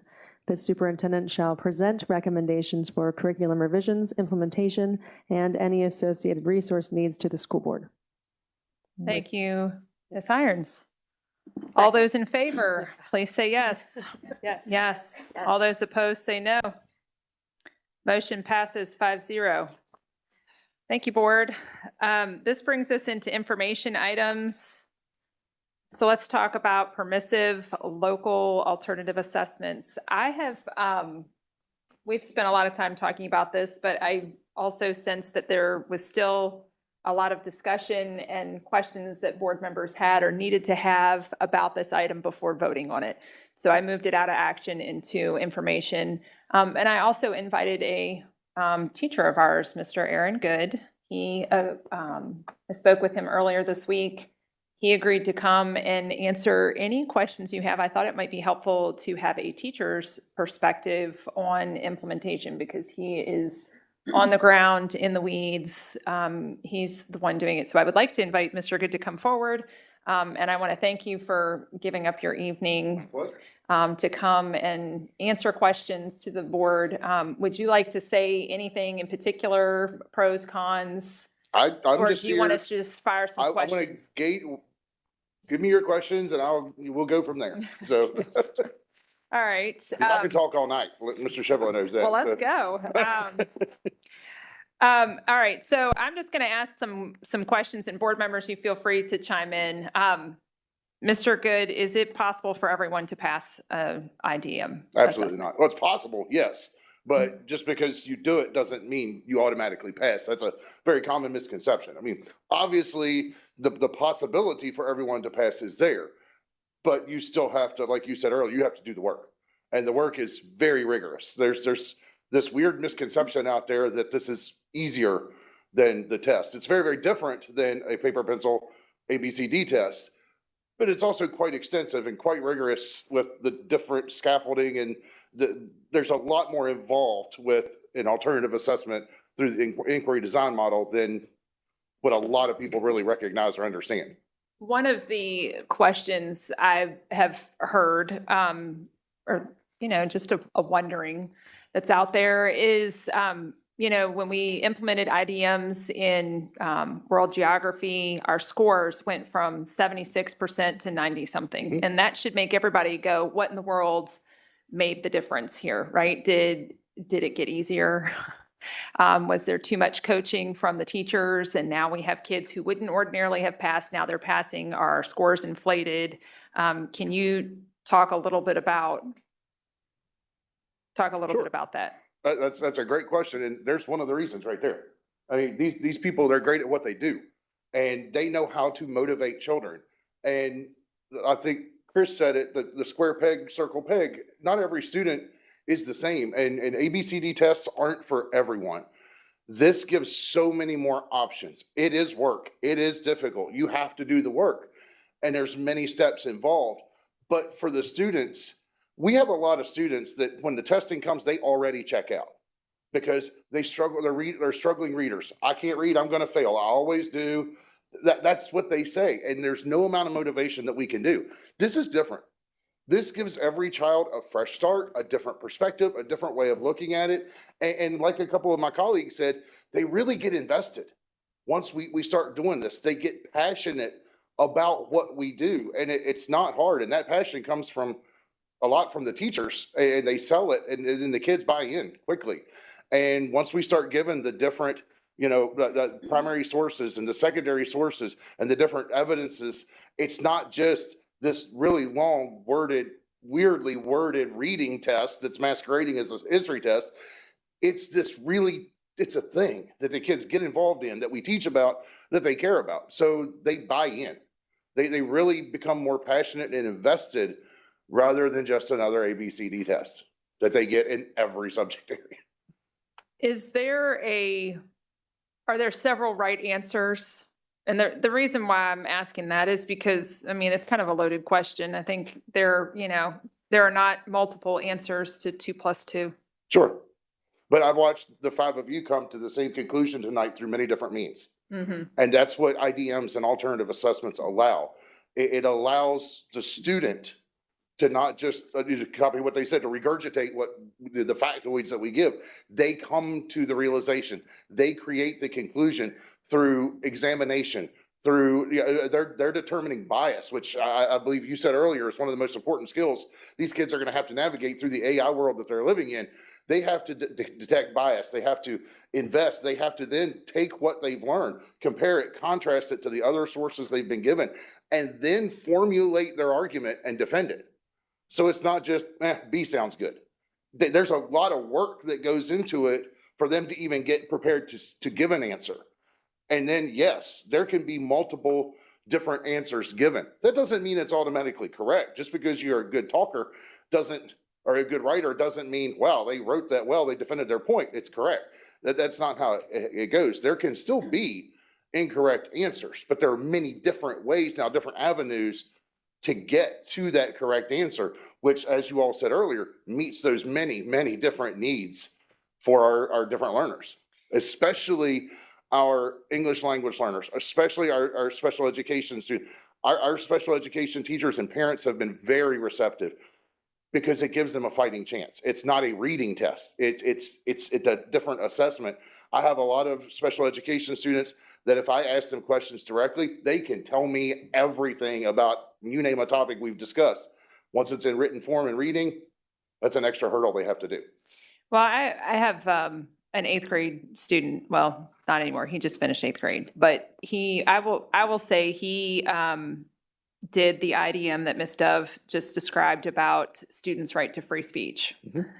And he most definitely knew what was up. It's a about wonderful those cases. IDM. When he came home. Some of those resources are fast, and they're current resources. Yes. They're not just back in 17, who cares? They're resources that are today and relevant to the children. Well, I'm sure you all can appreciate the amusement when my son came to the school board member mom and wanted to know about his right to free speech in school. And was arguing Tinker with me. Yeah. So, I mean, we're not going to, thank you. Tinker still applies today. Yes, it does. Yes, it does. And it was a great conversation with him about, we had a great conversation about that. I did appreciate that he was But that's what Ms. Dove was talking about. I appreciate that he was thinking deeply about that. They care. Yeah. And as board members know, that's a tricky concept. Even, we can have strong feelings about what qualifies as disrupting the school day. And believe it or not, they take that same enthusiasm to things like the Lakota. They take that same enthusiasm to, it's not just the one that's really exciting and relevant now. They take that same enthusiasm because it's a different approach. It's a different mentality. Well, and I think there's, as a former teacher, there are a number of kids, and I mentioned this at our last board member, and I think it bears repeating that the SOL tests are not, like a math test is not just a math test anymore. It's a reading test with math embedded in it. Social studies test is not just social studies content knowledge anymore. It also tests reading. So if you want to get to know, do these kids know, about the Louisiana Purchase and who, what, when, where, and why about it, you can get to that if you ask, what date was that signed, or what president was in office when this deal was made, right? But that's not what the test questions look like anymore. These tests feel like they're designed to fatigue the students. And so you end up with reading fatigue, and with a lot of kids who quite simply, enjoy science, they enjoy social studies, but they have to get through the weight of the reading, and then sometimes they're just fatigued before they get to question 30. And to Chris's point, those examples were just factoids. We want them to know all about we want the them Louisiana thinking. Purchase from every angle. That way they truly understand and know history. So what I'm hearing you say about maybe why the scores had increased was, so the kids who are going to pass the standardized test are also going to do well on the IDM likely, right? So the score percentage increase might be because we're now bringing along the students that didn't pass the standardized test. Is that what I'm understanding? Okay. Yeah. And then, do you have more? You go ahead. Okay. My only others, could you speak to the scoring on it? So there's composite scoring, so they have multiple attempts and it's a cumulative? Well, we have an agreed upon rubric that all of us, we share our rubrics. And the rubrics are quite rigorous. Now, of course, it's subjective. Like Dr. Shiflett said, every teacher's grading is personal. But when we get to for state assessments, it's going to be done by a team. In our county, it's shown that's going to be done before. I don't teach one that would be affected. I teach 7th grade, but I would not grade my own students. That's a conflict of interest. Mm-hmm. We do that with the VLA. Is it still VLA writing? It's been a long time since I was in elementary, Yeah. whatever it was.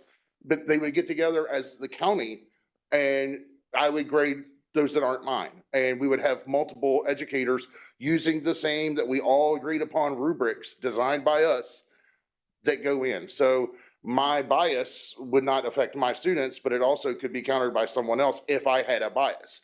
So I see your concern, but it really, I mean, we are very professional in this county and we care. We don't care about test scores. We care about the students understanding what we want them to understand. And then to speak to grading, how do you, would you guys be able to speak to how the extra grading, I assume that would come with grading other people's tests, would that affect an 11th grade teacher, an 8th grade teacher, or 4th grade teacher differently? 8th grade teacher? You might want. Like the, Yeah. Always given SOL tests. This is very new to them and oh, I can speak for that, or to, you know, 'cause I teach all 4 grades in high school. And really as a team, try to make sure everybody's involved in the process, whether they're involved in 9th grade teachers, every single year. This idea that counts for students. We work closely with our testing coordinator, we work closely with our department head, divvy up the work, divvy up on this, ensure that we get other people's classrooms. Great. But even though it's extra work, you would say that. It does have value, and we know about it. We did it for 15 years. I mean, Eric, as well as a lot of it. Most teachers stop teaching new content after spring break. They have to spend a month and a half to eat everything they've already. So think about that way. and then the only other thing I'd like you to speak to is just, you know, assessing skills versus knowledge within the IDM. And to me, it sounds like you're saying this does an effective job at doing both. sure, yeah. And what's the question? Well, it was brought to my attention from someone else to say, like, if you want to test knowledge, do a standardized test. If you want to test content, or skills, then this, because it's heavy writing and reading. This does a really good job of incorporating everything though, because you can be the greatest writer in the world, but if you don't understand the content and you didn't use the sources and you didn't decode the information, then your fancy writing isn't going to do anything. If you understand the content, you still have to then be able to convey it. So it does the greatest job of bringing everything together with the scaffolding. And that's why I would argue that it's far more rigorous than just your standard ABCD test, because it has so many more components that are in play to each individual IDM. Thank you. And some of me asking that was just wanting you to say it out loud for everybody else. I've been doing a deep dive into this for many weeks now, and I feel strongly. And I'm thankful. Thank you for all coming tonight, because it's important if we see all of the teachers who we trust with our kids every day advocating for something that's an important data point for us. I have questions. Okay. I will preface this by saying we, my husband and I have just been, like I said, on this purge journey, getting rid of all the junk. And we found one of my daughter's Virginia study guides from 4th grade last year. And he was joking with her and he was like, all right, time to do the test. This was just like 2 days ago, starts going through the questions with her. And she's like, I don't remember any of that, Dad. And I was like, ugh, I hate this, because she did great on the test. But of course we were like, we're throwing this away, and Tell you about free speech. I'm sure. So that's my preface here, is that we literally, in front of my eyes, he's joking with her, going through the test questions, and she's like, I don't know, and I don't even want to think about it, which was a bummer, because she had memorized it, and we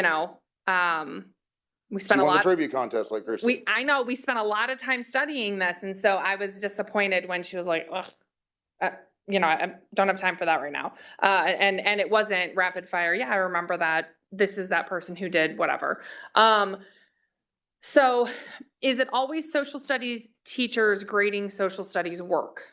Or are you asking other? For an alternative assessment, IDM, yes. Okay. Now, in 7th grade, my language arts team teacher does a wonderful job. She augments, she helps us. We collaborate a lot. Okay. It's multidisciplinary in a lot of ways, but ours is not used for an assessment. Ours is just for classroom. So Okay. I can only speak to me, but then we work together in that, but the grading is still ultimately mine. It's my classroom. And again, to go with just consistency across Rockingham County, and I've asked this before, one of my concerns is, are we doing the same, would we be doing the same assessments? They're all on the webpage. Mr. Dickinson has done a great job. There, you can look, they're all right And you now. do the same They're for, all as right you there. do the same for, as you do the same for, The correct? 7th grade, we all communicate and share. Okay. And the beauty of an IDM is we all know our student base. So we can take that IDM as a whole and we can break it down into smaller chunks. Or we can use the whole thing. It also does a great job. You know, you talked about some of those students that are gray area on testing. But this also speaks to those students that are I think the term now is gifted student. Mhm. And that we've always said, just don't screw them up before the test. Now we can take them and push them further. And it can be a conversation I have with them, say, look, I want more from you. Take this and push further. So it has multiple purposes with that as well. So it's not just to pull along those that have struggled. It's also to push those at the top echelon. So then would you grade that student harder? I think that's an interesting question because whatever I'm going to give them, they're going to rise to that challenge anyway. So I would not give them a B if I gave them, Okay. you know, that would be very unfair of me to challenge them and push them further unless they're like, I'm not doing this. Then that's different. That's a different conversation. But chances are they're going to rise to that challenge. Like Mrs. Hurst was saying, they really get into these and they love doing these deep dives and finding these correlations and finding these sources and what it really means and truly learning, not just regurgitating. My concern there is that if, you know, Ms. Laura here is gifted and I've not been identified as gifted and you're saying, hey, give me 2 more sources, and then that's her new expectation, but that's not the baseline for everybody else. I just want to make sure that she's not going to be punished because Absolutely not. we've raised that expectation. Yeah, right. So The same way we wouldn't negatively impact a student that has an IEP or a 504 that we modify and take a Okay. component away. That's the same standard there. So what is the free speech idiom? What's the verb, like, what's the wording on that? What is it? Students have, it's really Okay. cool. I suggest you in look at school. the whole thing. Okay. So my question is, how are we grading that fairly and unbiased? Because you said every teacher's grading is personal, right? And so, and I'm just asking these questions to ask them, not because I feel a type of way. Is it a matter of opinion, like where I think I have free speech, I can go out in the streets and say whatever I want. I can go to You can still Walmart have and a cuss wrong at opinion everybody, based on right? the facts that are given in the documents. Like tinker is tinker. You can't come in and say I'm going to disrupt everything. You can't have the wrong answer and defend it and we be okay with that. I mean, there's still right and wrong answers. Okay. So you can't have a false conclusion, if you will. That's another thing somebody said, well, as long as you're a good orator or a writer, everybody could be right. That's not correct. So there are some parameters on Well, of course, yeah. on this. Okay. Right is right. And correct is correct. Yes. Okay. So, and again, like for the grading thing, is it a matter of opinion? Is it more so, yeah, that I think you definitely have free speech because that's what I personally, Ashley believes, or do you know what I mean? Like Yeah, that's where my concern is. I just don't want anybody to say, hey, if you write a paper that agrees with Mrs. Laura, Right. she's going to give you an A+ because she's a sucker and she wants to hear that I thought you said she was giving. that everybody's got free speech. Hey, I wrote this killer paper on everybody has free speech and they can say whatever they want, and she gave him an A. But did the killer paper meet the rubric and cite the sources appropriately? Did it cite the correct amount of sources? Did it properly use the sources and discuss the narratives within those sources? Not just freewheeling your opinion just because it sounds good. You have to be able to defend it. You have to defend it based on the parameters that are given. I really go in and look at it tonight. Okay. Instead of scrolling on the Facebook, look on that. It's really fun. The kids really love the one about the cross-country runner. Read that one. That is really good one. Read some of it a Yes. couple years ago, but so That's as far that's as a good one. They love that one. Cheerleader, sorry, because that one's still ongoing, right? Is that still in the courts? It's been adjudicated. There you go. I also like the one about the kid who got suspended because he wanted to hire a hitman to go teach. Fascinating conclusion. Don't spoil it for it, Chris. so You should see the looks on their faces when they read. You look invested right now. I am. Yeah. I know, That's the but beauty of an IDM. And we thank Mr. Dickinson for this. I guess I would like to see, this is a grading rubric that you guys have It's created. published. Yes. Okay. It's there. So, It's not a secret. right, okay. Please understand. Well, yeah, yeah. Fourth grade, eighth grade, ninth grade. I'm speaking from the seventh grade world. Creates the rubric. Okay, okay. Because theirs is. I'm speaking out of my world. I'm sorry. Yeah. Yeah, because ours is a state mandated test. It's state Theirs is regulated. a local test. Okay. I guess that answers my questions. For me, this is hard for me because, again, like I said, we found my daughter's study guide and she was like, meh, don't know any of it. And so there's importance to knowing the facts and things like that, but there's also, I want them to be invested and to remember and be able to say, oh, I did this really cool assignment, blah, blah, blah. And be able to, pull that stuff 2 months after school or a month and a half after school lets out. But I think people in the community would say, well, hey, if this is a matter of opinion and Mr. Good, I know he doesn't really like me. I'm afraid his opinion when grading my assignment will be too personal or whatever the case may be. That's just. Not really possible. Okay. No. But for fourth and eighth in high school, those are not even going to be graded by their own teachers. Right, of course not.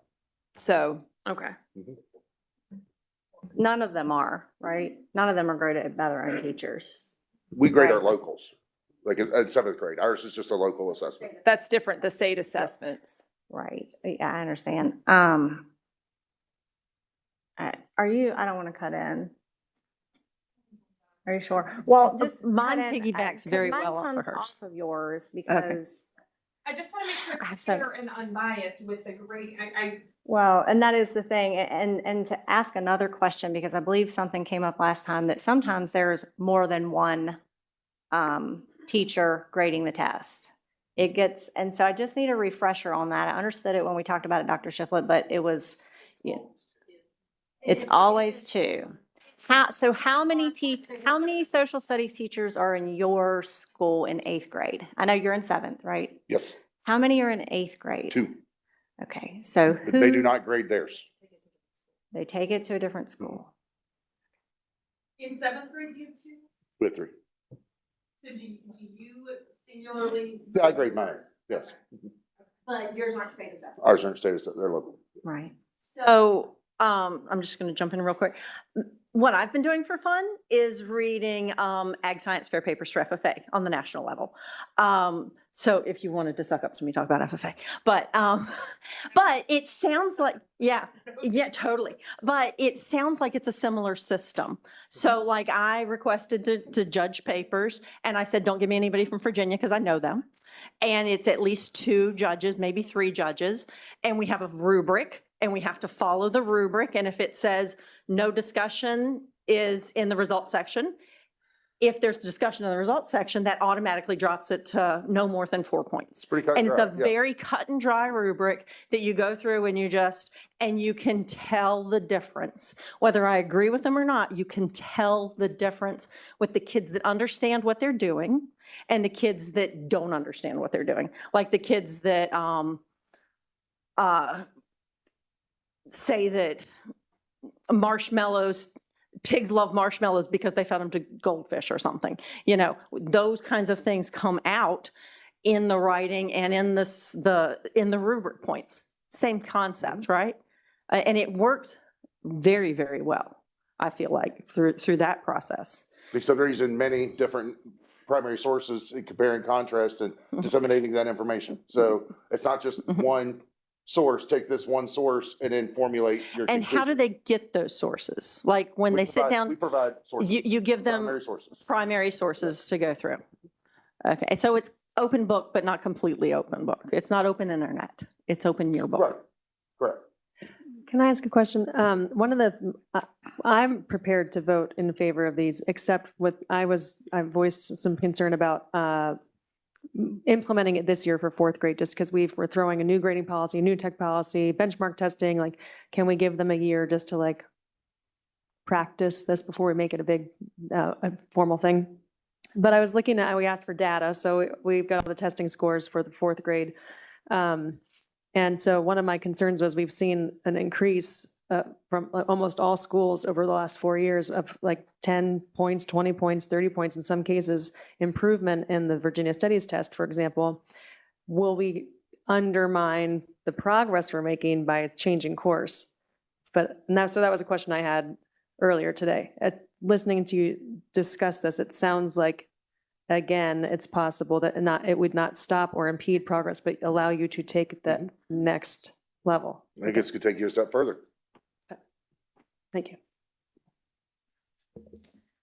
So I have two questions, and I think one is not necessarily my question, but I know this has been asked. So the question is presented to the students, and then you said the teacher then provides the resources. I guess a concern I've heard from folks is maybe a particular teacher or a teacher could provide only a certain set of resources to persuade a student to think a certain way. Yeah, but we have all of these, they're public. Okay. We're not that, no. Okay. I wanted to address that. That's one of those narratives that we get all the time. It goes back to the three dastardly words I'm not going to say. There are three letters that we get blamed for all the time, yeah. So my other question is logistics. I'm on the website, I'm looking for these things, and I'm going, where in the world can I find this? I'm not, because you had asked the board members to take a look at it tonight, and I'm like, I was wanting to show them where they could find it, and I cannot find it. Under what tab would I go? I don't know.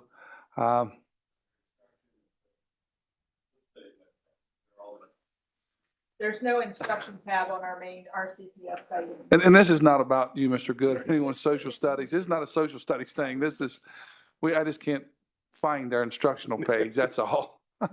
So it's disappeared.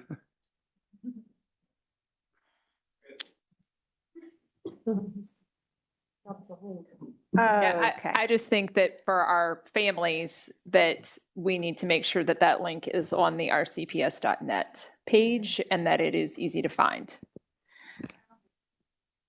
Who found it? Yeah, but you all know where to go.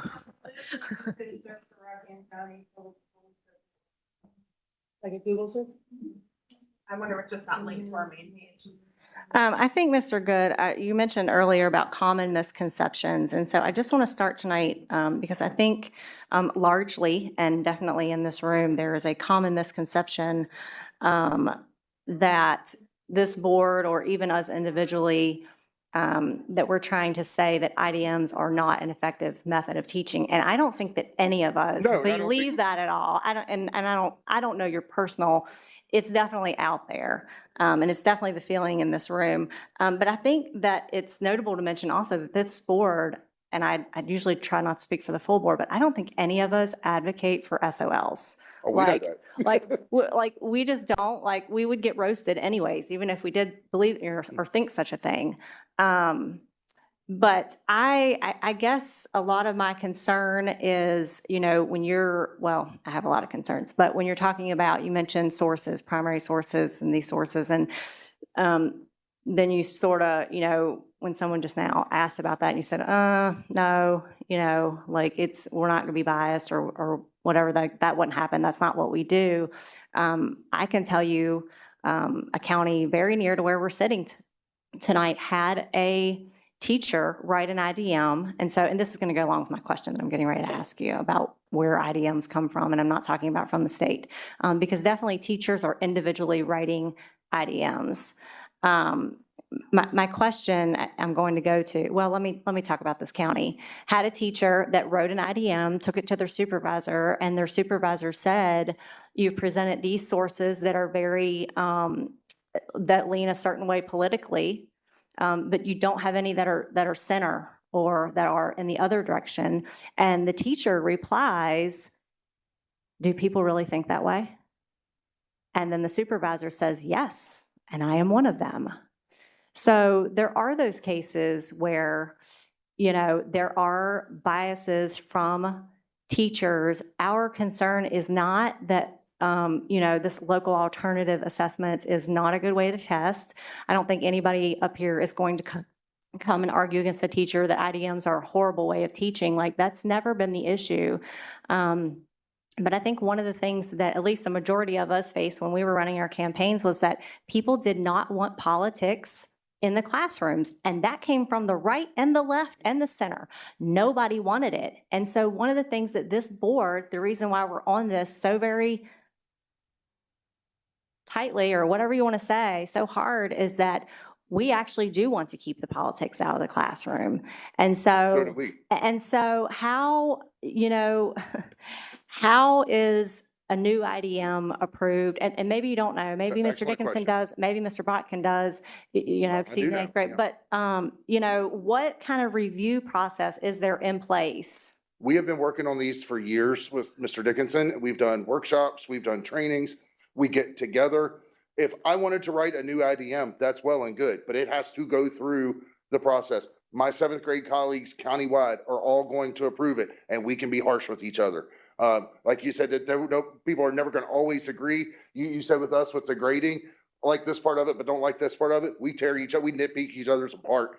Then it still goes through Mr. Dickinson. So we have a very extensive process. I can't just on the whim create one using my set sources as you reference and use that as an assessment.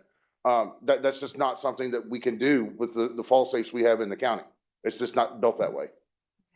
So if a new IDM is written and it goes amongst the seventh grade staff Sure. or whatever Through the grade, process. whatever, then, and Mr. Dickinson says yes, in the end it's yeah.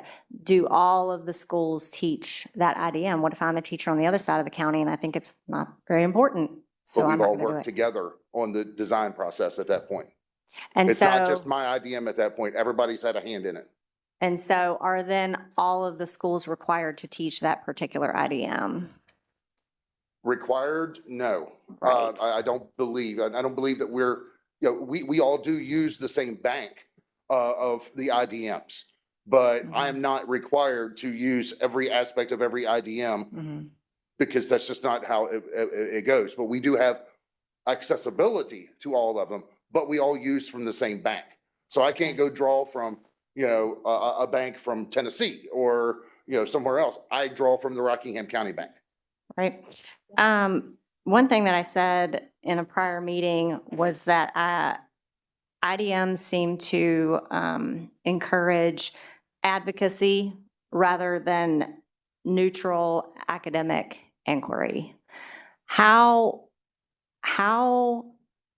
if you had a thought for this board, if we needed to manage neutrality in the classroom, how would we go about doing that?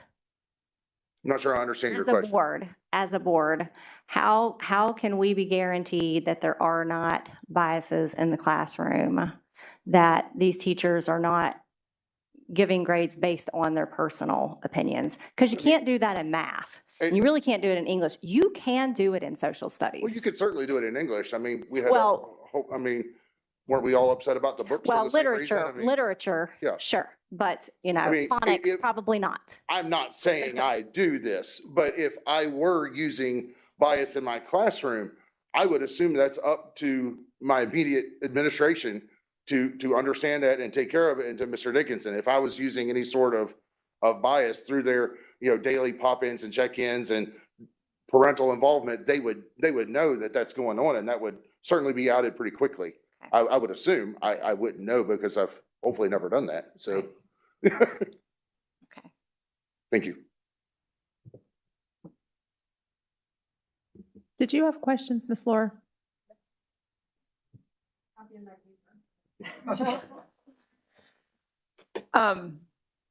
Any final questions? I feel like this is, we really gave you Actually, a I do lot have of a hard question. questions, Mr. Good. Sorry. Here comes another one. Well, it's this. How long can we debate this issue before it becomes a problem for you guys? It's July. You guys need to know what you're doing soon, right? Yeah. That's why they're here. So- We're passionate about this. We care. So do we need a vote tonight? Do we need a vote next meeting? We Do we cannot need a vote tonight. in September? Cannot vote tonight. Okay. The earliest we can, new FOIA guidelines from the state, Okay. the earliest we can vote on this now is the next meeting. Next meeting would be fantastic. But you definitely need a vote on this before September. And sooner better. Okay. My opinion, yes. When you guys are using these, are you sharing this website and these grading rubrics and these IDMs with the parents? Like, are we, you know how it is. Like, I mean, my kids bring home a menu and I lose it. You know what I mean? I constantly like looking in my email for the link to be like, what is lunch today? I just want to make sure we're sending these, say, hey, this is what we're doing this year. These are the links to it so you can see what your kid is. We post them as we use them. Yeah. Okay, so parents You don't want to post totally them have ahead of time because access. then, you'll have certain, no, so we post it as they're used. Are you already using, because this is 4th and 8th grade, and so all we're talking about regarding this vote is voting whether or not we're going to move to the local alternative assessments? State assessments, correct? This vote is just to change 4th and 8th grade from a Yes. state standardized Yes. test to a local, Okay. or to do this Yeah, differently. I understand. That's not my question. The question is, you're already teaching through the IDM method? Right? Yes. So you're already doing that. So the only change, so right now you teach 4th and 8th grade using IDMs, but you test using the SOLs? Well, I mean, no. Right.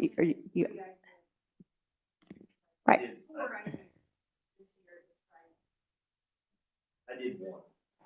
We are required at 7th grade because we're not state. So for local, we're required to do a certain number. They are not, yet they are buying in.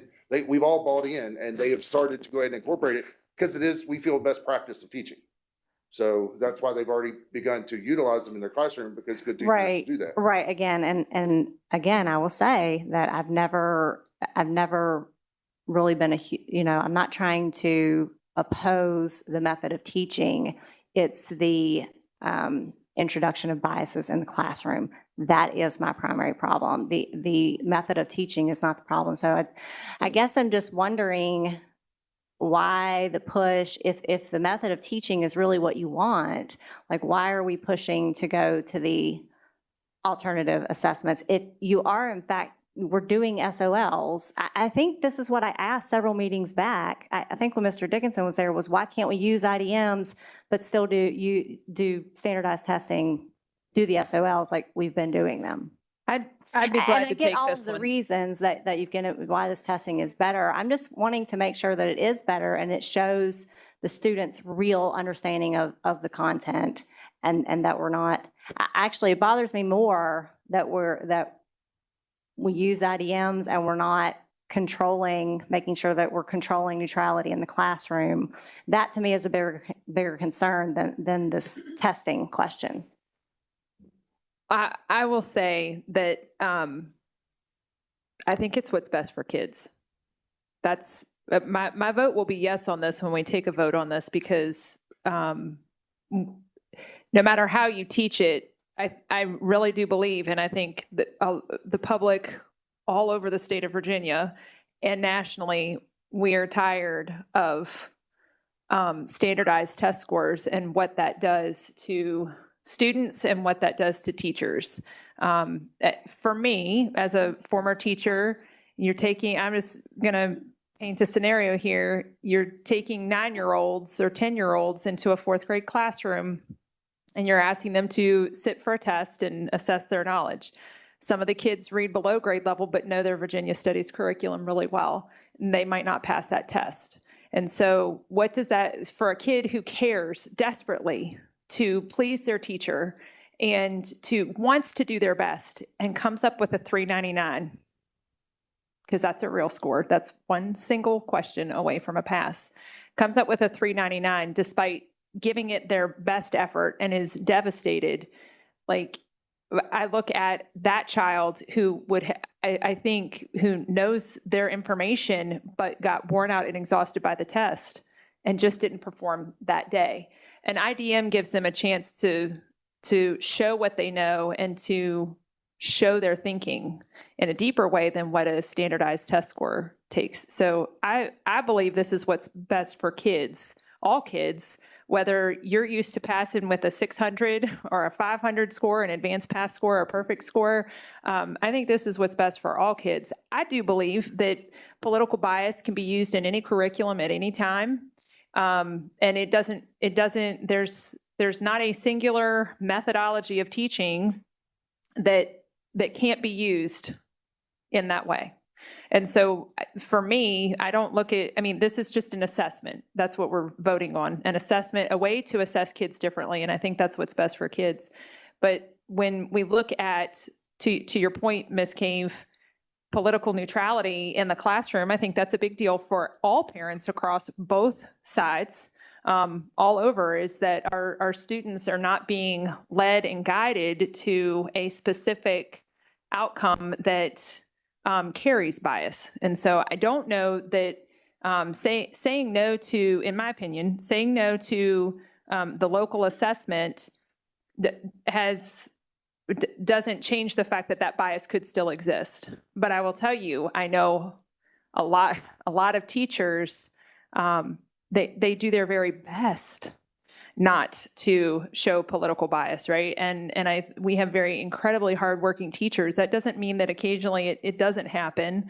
And we can look certainly, I think, at policies that we want to say as a board, like, we don't want that to happen. We don't want political bias from either side, right? We want political neutrality when we're teaching in the classroom.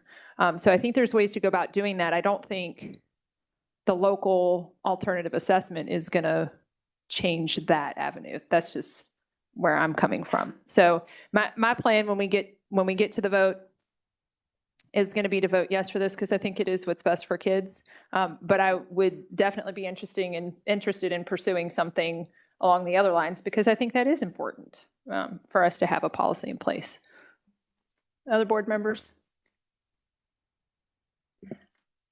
I would like to encourage that we put this to vote on at the next meeting, again, for timing purposes. I think the sooner the better, but also, I know I need just a few weeks to hammer out all the questions that were being thrown at us, and I feel good about it now. I don't know if everybody does, but I'd be happy to talk about it outside with you, show you all the stuff that I've come up with and all the questions I've had answered by any number of people and stakeholders, from parents to teachers to supervisors and such. So if that will help anyone find their vote, that'd be great.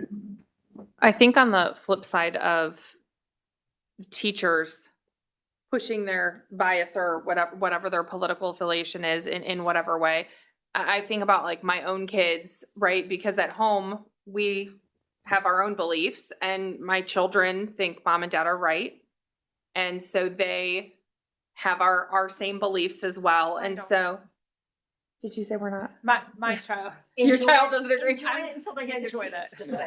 I enjoy You're right, that's cute. But I have, okay, my daughter is going to do this assignment on free speech, and you know, my husband and I are proud Americans and proud of all of, you know, the things that we have and the freedoms that we have. And so she's going to come with her mom and dad bias, like what she has gotten from us, right? And so she's going to come with, this is the side I'm on, because this is all the things I've heard. And obviously we're all involved in things in our community. And again, to my, you know, my question about like, you're going to know, here comes Ashley's daughter. We know Ashley's conservative. She's going to come with her conservative view. Like,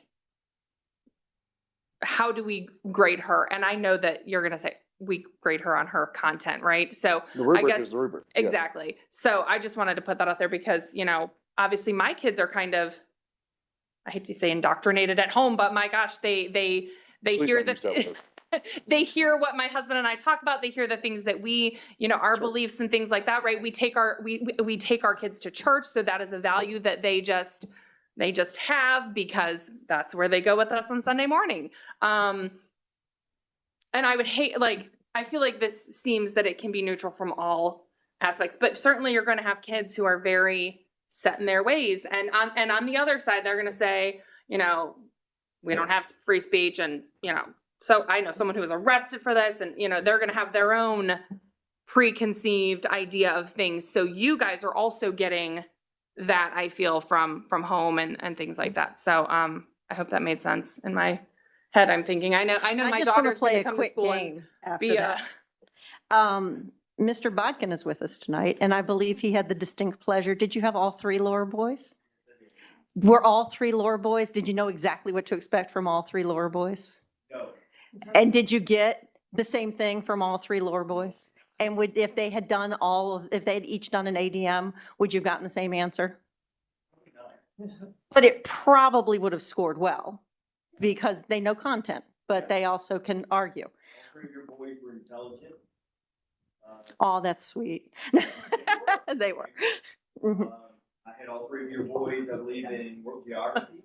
Mhm. And all three passed their state SOL test, multiple choice.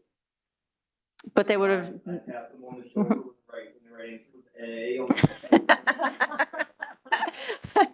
A. Chris does not speak for all of us. But I know they all came out of your class with different ideas, but they're all still very, very good ideas. They're very well educated in your subject matter. But like you said, different pegs, different holes for different pegs. And you're going to find that your three kids are different in their own ways too. Well, since Miss Laura opened up conversation, I was going to ask you, Mr. Botkin, if you were in Elkton Middle School in like 94, 90. You sure did. I didn't know if I needed to remind you of my maiden name. You were Holly Breeden. Yes. Are we finished with me? I do not remember you, but at the Little League tournament, your son was playing in recently in Bridgewater. Yeah. Brandon Breeden was one of the umpires. Yep. And he reminded me about you. No, he did not. I went home and I found my yearbook from when I taught you in the 7th grade. Yep. And I found your picture. You haven't changed much. And I found. I'm trying to age well. Do you mind if I share what you wrote in my yearbook? No. You were my favorite teacher. Oh. But you know why? It's because I memorized every single one of your slides from the top to the bottom. Memorized. Mr. Good, I want to thank you very, you very for much hearing what we for have to say. coming and answering really tough questions off the cuff because you did a great job. I appreciate your time and energy spent, and also to all the teachers that came out tonight to share their hearts on this issue as well. We do you all. appreciate that. Thank Thank you. Board members, is there any, can I just take a straw poll and find out, do we have enough consensus to move this to a vote to the next board meeting? Yeah. I don't know. I think we should talk about it. Mr. Good, are you available again? Okay. All right. Like 30X. Papers to grade. Okay. Our last information item, thank you again, social studies team. Thank you, Mr. Good. Do appreciate you. Our last information item, Ms. Becky Tennell is coming up with a series of policy revisions. Good evening, everyone. Chairman Horst, Dr. Shiflett, members of the board. It's policy time, and I'm bringing you a lot of them for information. Most of them are, well, they all are VSBA policies, then we're switching over to SBMA. There's one that's a completely new policy that we did not have a policy for, so that one's brand new. Which one is that?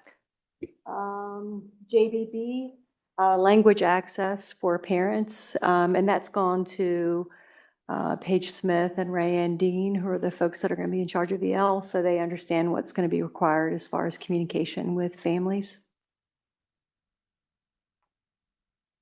And like this policy, did you guys write it completely from scratch? It came from SBMA. So it came a fully formed policy from? Yes, it was one of the policies that came out of the General Assembly as a required policy. And so SBMA sent us a packet of policies.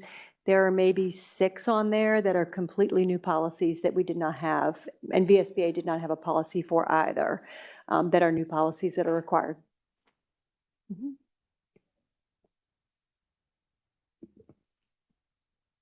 Okay.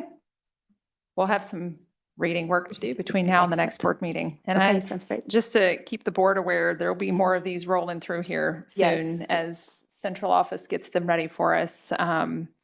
Hopefully we can get them all. We're looking to get a lot for the 27th meeting that will come for information while we take action on these. So I just got back from vacation today. So I am on it. Ready to go. Back and ready to go. Yes, ma'am. Thank you. Appreciate you. Sure. All right, that concludes information items. We'll go into superintendent comments and then wrap up with school board highlights. Dr. Shiflett? Great. I'd just like to highlight, I had an opportunity on July 4th to attend the celebration, America 250 celebration, We the People of the Valley at Spotswood High School, and want to thank Mr. Bo Dickinson for his collaborative efforts with the Daughters of the American Revolution to put together that celebration and gave our students an opportunity to show their patriotism and write or sculpt or create different works of art that talks about America 250. And that was a wonderful celebration. I think a few of the school board members were there as well. It was really great. And also last week, I had an opportunity to attend the National FCCLA Conference. I never attended that before, and it was in DC, so I thought it was about as close as it will ever be to me. So spent a few days there with our students, and a number of them were competing in different competitions, and so it was a very enjoyable time, and glad I had the opportunity to attend.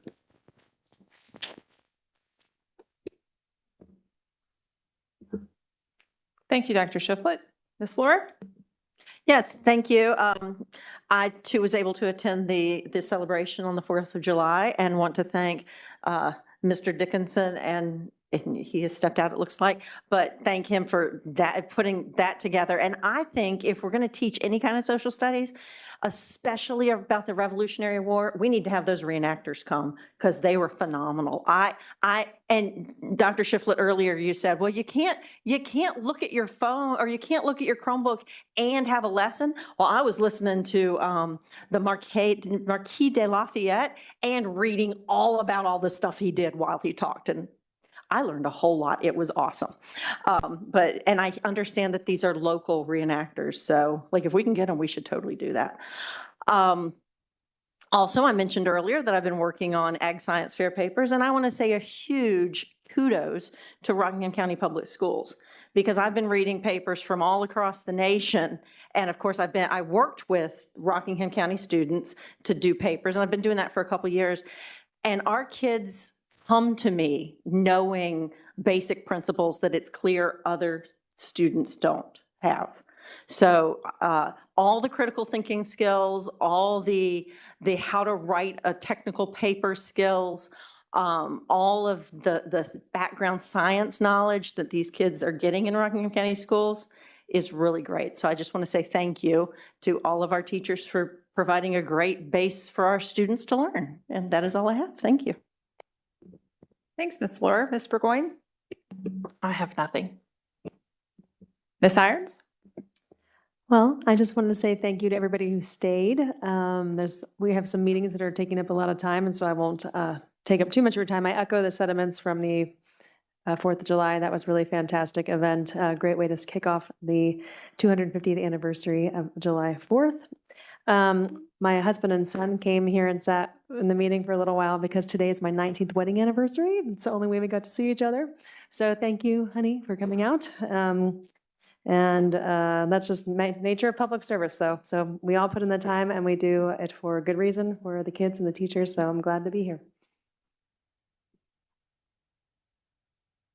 That's funny because my husband still holds it against me when it was a board meeting when I was running, and we missed our anniversary because I came to a board meeting where I wasn't even a member yet. So it's good.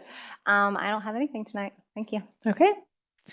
Thank you all for coming out tonight. This was a long one, but a good one. I think that's been the trend here lately. I want to commend the board on working together and getting a lot of really good things done in our work sessions, in our retreats, and in our business meetings. We've really been covering a lot of ground, working hard together. And the one thing I will say is that I know that every single board member wants what's best for kids, always. That's at the core of our decisions. And it's a pleasure to serve with everybody when everybody is working towards that goal. So thank you all for your hard work. Thank you all to those of you who came tonight for our meeting. I hope everyone has a great evening. This meeting's adjourned.